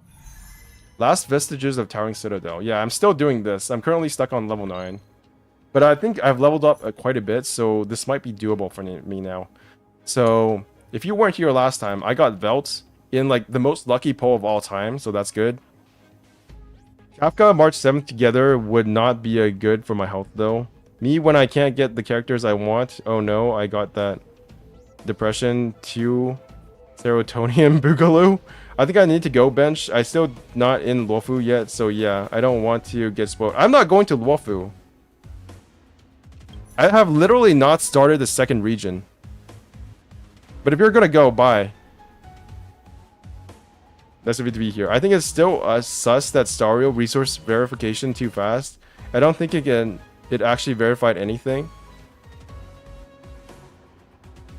Yeah, I'm not doing the China region because I want to save that for 1.1 because I know it's going to stop halfway through. So all I'm doing is this. Okay, so let's do... I'm not going to deal with any of the relics fast. I don't have... Actually, I do have new relics. I think I farmed some. What are my new relics? Okay, let's see. This thing, HP, attack, attack, defense, HP, attack. They're all kind of scuffed. I can maybe do something with this later on. I don't know. Let's just ignore that for now. I'm gonna stay then. Okay, nice. Space China, yeah. I have not gone to the Space China region yet. I have not done anything with it. So let's just do this. Fire, right? I don't think I'm gonna sacrifice the Fire Trailblazer because I feel like she doesn't do that much. So I'm gonna use you, and then Danhen Memory. Double crit? No clue. It didn't look. Okay, so let's do one of this. Let's do this. Let's do that. Nice.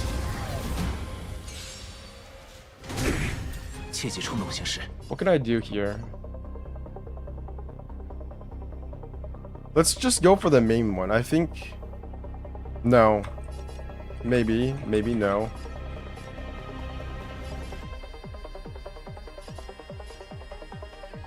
Okay, let's just go for the main one and see what happens. Okay, that's not too bad. Nice, nice. Broken. Ouch. Who cares? Give me some more energy. Nice, nice. Let's do that. Maybe I can break him. Okay. Electric. So let's go with that. Don't need healing. 这份力量的沉重，生存还是毁灭，你别无选择。后悔已经迟了。Do some more of that. 真不懂礼貌，会是谁呢？一切都是星星啊，向开拓者们赐予 All the 真正的 goblets are 祝 called 福吧 Sands of Eons. You never run out of shield with Fire Trailblazer. Wait. 我来治治你。哎呦，争斗并无意义。 What term am I on? Turn 18. Okay, so it's not over yet. Okay, you're gonna do something. Worthless. Who 交给我 cares? 吧。退下吧。嘿，就让你们看 See 看 one of 葫芦 these. 里卖的什 The 么 watermelon cutting is back. Yeah. Weld is actually the best character I have. It's actually. Wait, where are the rest of the other teams? Why aren't they on the map? 我无意挑起争端， Let's kill you first. 生死虚实，洞天幻化，长梦一绝。 I think I can do it this time. I think I'm powerful enough. Okay, that did nothing. Ouch. Nice. 后悔已经迟了。 That's done. 一切都是星星啊，向开拓者 Wait, I don't need to 赐予 do that 真 shit. 正的 I 祝福 wasted 吧 my ult. 开始吧， Never mind. 退下吧。争斗并无意义。 Gepard, March 7th, Fire Trailblazer, 星 Bob. 辰会铭记我们的名字。 Who the fuck is Bob? Is that... Are you talking about Svard? Or Clara? I don't know Aeons and Eons are the same thing or not. Since it's also a language problem. Yeah, I mean, well, Watermelon, so he's definitely the best character. Did you guys ever read Rama while you were growing up? Do you guys know what the Rama manga is? Like, I remember these martial artists cutting watermelons. That's like my only reference point for watermelon cutting. 这就万无一失了。 Okay, I can do that. And then I do this. Nice. Raiden's drop has one called the meaning of eons. All the goblets are... Yeah, I already read that. Okay, let's just kill this shit. 生 Nice. 死虚实，一念之 Okay, 间。 let's get rid of you. 洞天幻化，长梦一绝。 Nice, nice. Ouch. 会是谁呢？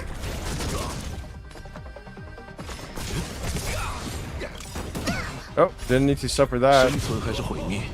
See, this is the problem with double speed. You can't react fast enough. 嘿，我无意挑 I 起 think I 争 can 端。 do this. This is actually not that hard. Yeah, I can totally do 真 this. 不懂礼貌。嘿嘿，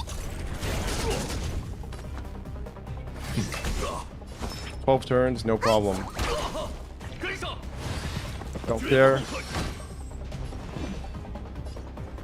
Actually, you know what? 不请自来呢。哎呀， No, wait, I can't do this because I don't have his weakness. Shit, I forgot. 退下吧。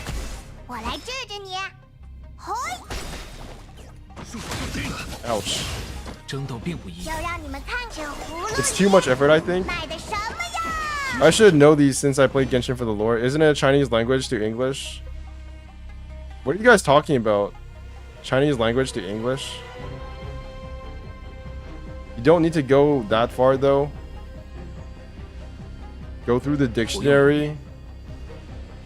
Okay, I'm just gonna tune out and 生死虚 pretend 实 I know what you guys are 洞天 talking 幻化 about. 长梦一绝。 Please just die. 是谁呢？一切都是星星啊，向开拓者们赐予你真正的祝福吧 How。many turns do I got left? Okay, I've got 2 turns. 这份力量的沉。 Watermelon color.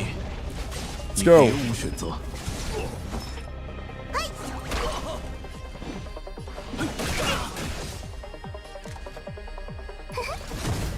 Let's go, let's go. Nice, nice. 我无意挑起争端。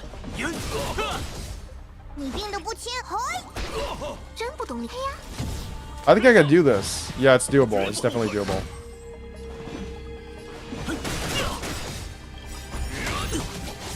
Nice, 生 nice. 死虚实。 Let's do that 洞天 again. 幻化，长梦一绝。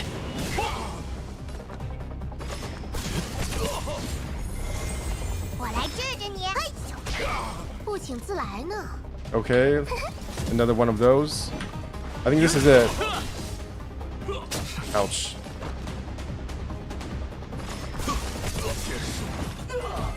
GG's. That's it, right? 12 turns. Yep. We talking about was eons in Genshin are basically eons in HSR. Did they actually mention eons in Genshin? Dan Hun has that Xiao aura going on. I don't know why people say that. I get 0 Xiao aura from Dan Hun. Or at least until Dan Hun, you know, actually evolves to become a literal fucking dragon. So they might do that later on. Or 10. Memory stage 10. What is this? Level 54. This is kind of like built for me, so I think I can do this. Let's try that. Let's try this anyways. So physical wind. Okay.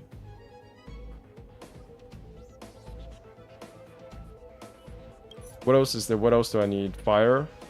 Fire. Okay, let's get some fire characters in there. This seems fine.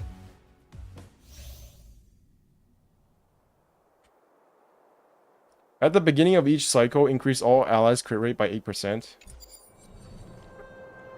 Okay. Let's do one of these. Let's do 这就 this. 往比试了。 露出破绽 Let's 了。 attack that. Nice, nice. 切忌冲动行事。 Okay. Who should I go for first? Let's just go for the middle one. No 真不 fucks 懂礼 given. 貌。会是谁呢？ Broken, nice. That was useless. 你病得不轻。 Shit. 嘿，快能得。 Ouch. Uh-oh.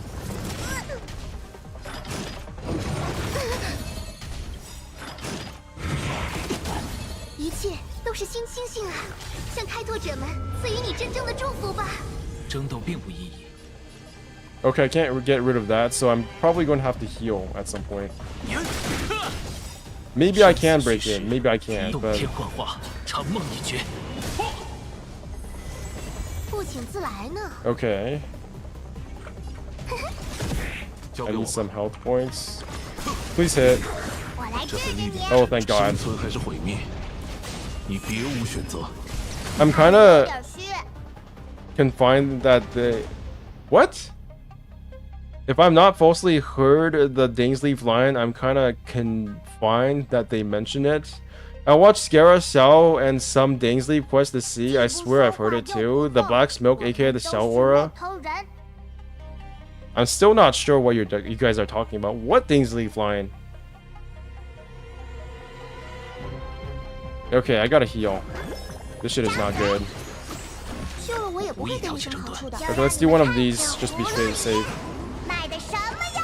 及时的是， Nice. 争斗并无意义。 Should I kill this or that? I feel like I should just go for the main one. 真 That's 不 the 懂 safe 礼 thing 貌 to do. 嘿呀， Okay, let's do that. 你病得不轻。 Let's do that. Break him. Why is he not dead? Uh-oh. Okay, this might be a tiny bit hard. You know what? Let's get rid of these guys. Yeah. These guys are getting a bit annoying. He's dead. Thermal barrier, sure. 会是谁呢？ He hit everything except the one he needed to. 嘿， Shit. 我无意挑起争端。生死虚实，洞天幻化，长梦一绝。一切都是星星啊！向开拓者们赐予你真正的祝福吧。开始吧。 Nice, nice. Uh-oh. Okay, if he had just killed my... If he had just killed Asta, I might have been in some kind of trouble, but thank God they are dumb as hell.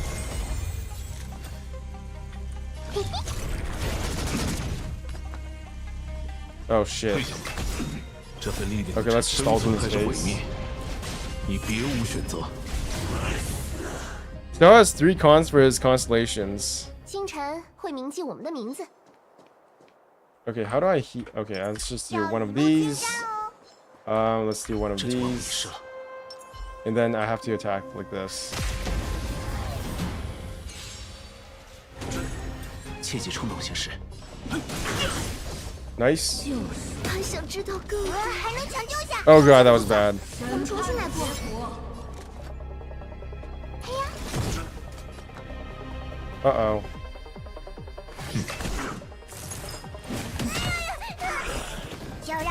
I've been trying to figure out how to add people for a while now.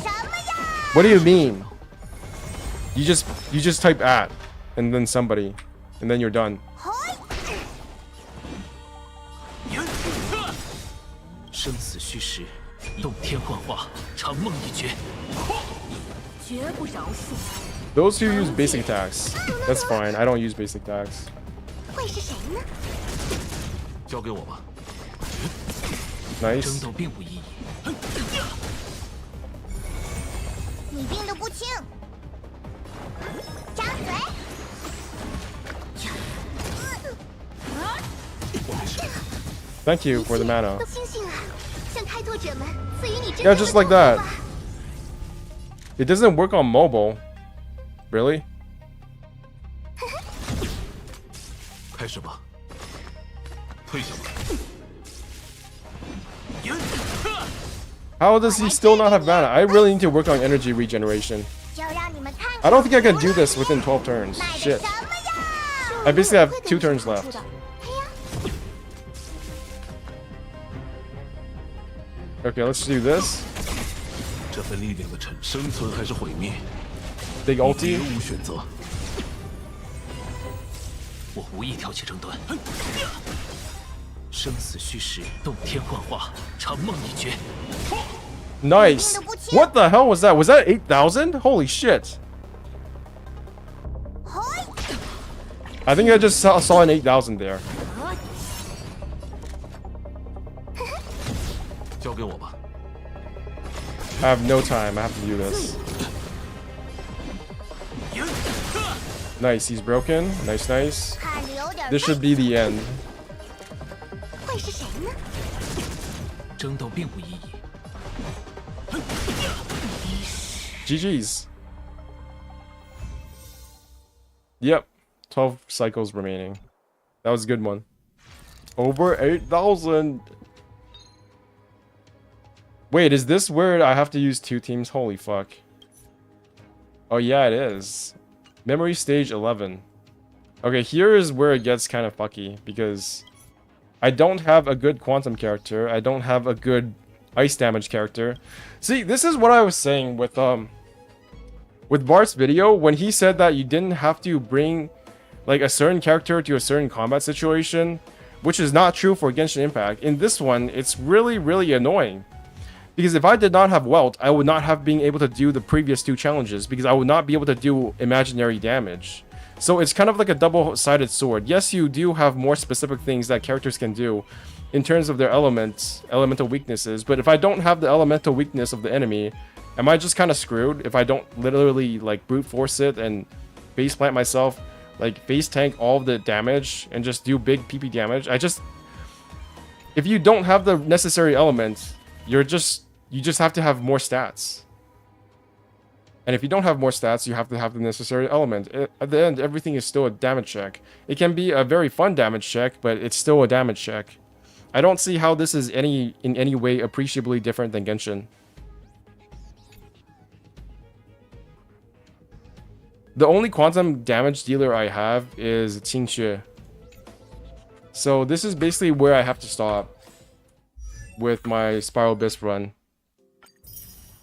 Although I do get this, so maybe I can do some big PP pulls. Yeah.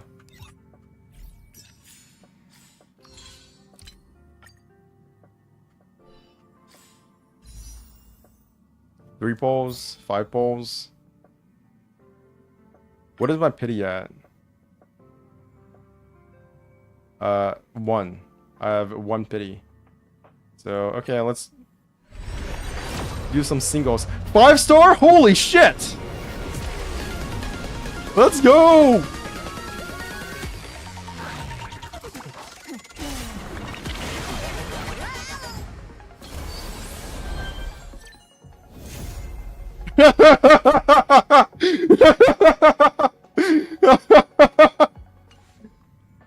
Yeah, this game's that easy.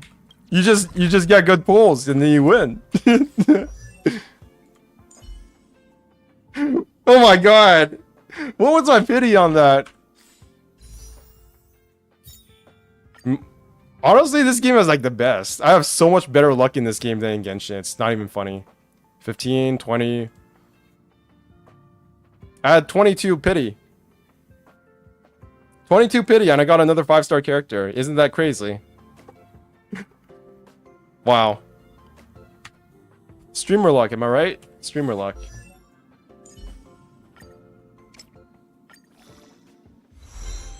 Let's level him up.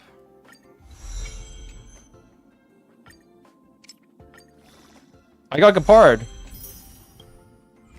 So if you weren't here, I did a single pull on the standard banner. And I had 23 pity. I mean 22 pity. Yeah. This guy.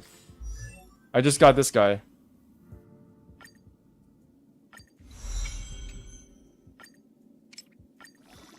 The guy who will not die. He is literally gonna... I now have both Bailu and Gepard, which means my team, at least one team, will be completely unkillable. I have 1, 2, 3. 3 5-stars now. 3 standard 5-stars. Insane. Actually insane.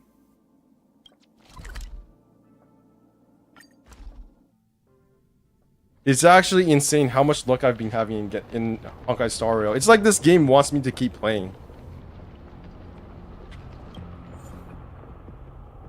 Do you have light cone for him? No, I don't.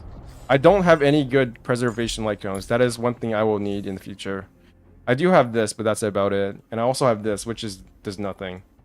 At the start of the battle, the damage dealt to all allies decreases by 10% for 5 turns. At the same time, immediately restores HP to all allies equal to 35% of the respective HP difference between the character's max HP and current HP, which means that this light cone is kind of worthless.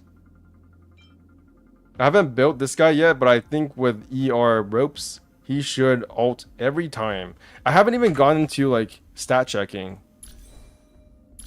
Holy shit, this is... Maybe I should do some standard pulls. Maybe I should do some event pulls. And maybe I'll get Sela really easily, but I don't want to risk my pity. You know what? Let's do some more standard pulls. 5-star, 5-star? Nope.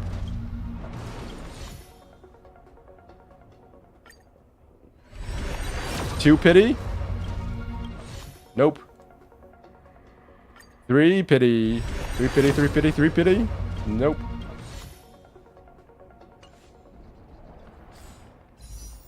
The power of Bob the Shielder. Why do you call him Bob the Shielder? Nope.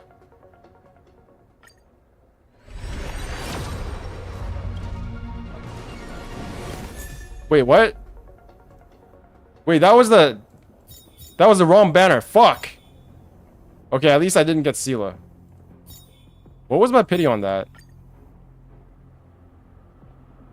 5, 6, 7, 8. So 9 pity. 9, 10 pity. No, I don't want Sela. I don't want Sela. I want Blade. I want my edgelord. Literally the only thing I want in this entire game. Bob the Shielder is my imaginary character that I want to be in the game for lols. Kafka. Imagine if Kafka was a preservation character. That would be hilarious. What is this? Idleland 2. Extends the duration of burn caused by skill by 1 turn. Okay. Cool. Nice! That was a very productive polling session. Let's go to channel analytics. It's still 776. Okay, nobody has quit yet from watching my stream. Do you guys know why I just went and checked my subscription count? I was afraid that some people, there are some nutsos out there who, if you get a good poll, they will literally just unsubscribe to you. There are people like that out there, unfortunately. No Fox Ears and Tails. I have a 75 warps already for next banner. I wonder who I should get 50-50. If you don't have Bailu, if you don't have Bailu, I would recommend getting Luocha because you can't do endgame content without a healer. So get Luocha no matter what if you don't have Bailu.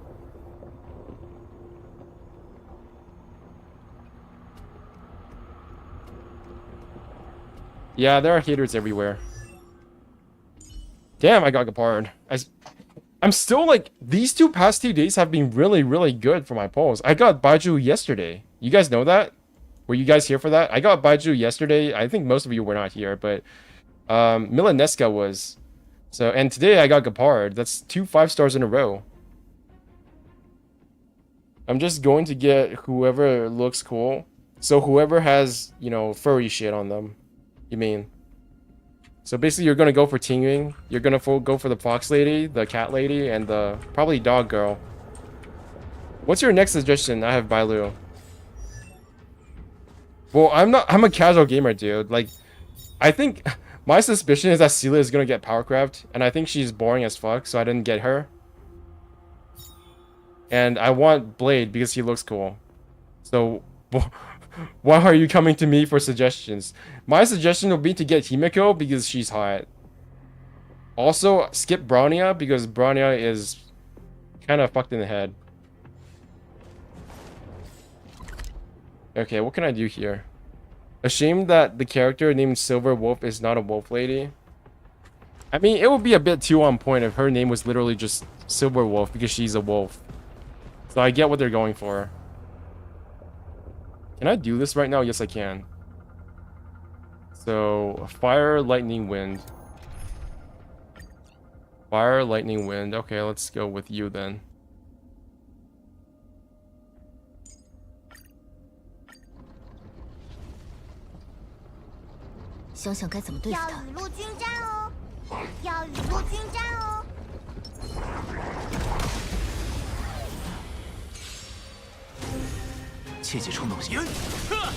Frogs have no tail and no external ears. True. The least furry they could ever have. I think I need to go branch. And no, it's not because Wolfu. Okay, go do whatever it is that you're gonna do. See ya, guys.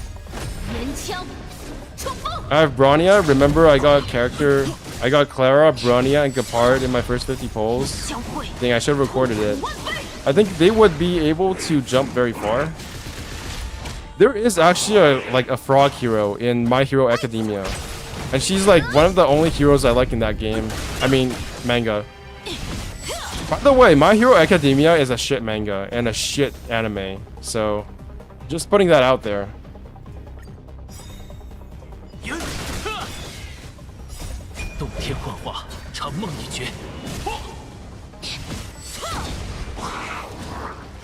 Also, Jujutsu Kaisen is falling off really hard. Just putting out my anime opinions out there, just, you know, for no reason whatsoever.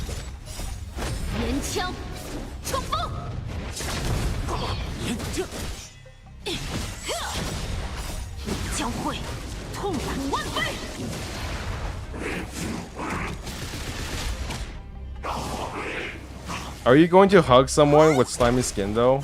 No, but I don't think frogs are slimy. I think frogs are actually kind of cool. Aren't frogs like snakes? Like they have really like smooth skin, right? Or am I thinking of something else? Am I thinking of lizards? Shut up, Arlen. Why do I have so many leveling mats? Level 50, nice. That'd be kind of ill. I mean, who am I to judge?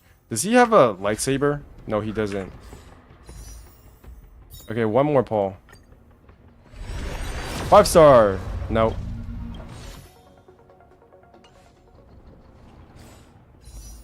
Okay, just one more event poll. Hopefully this is not Sela.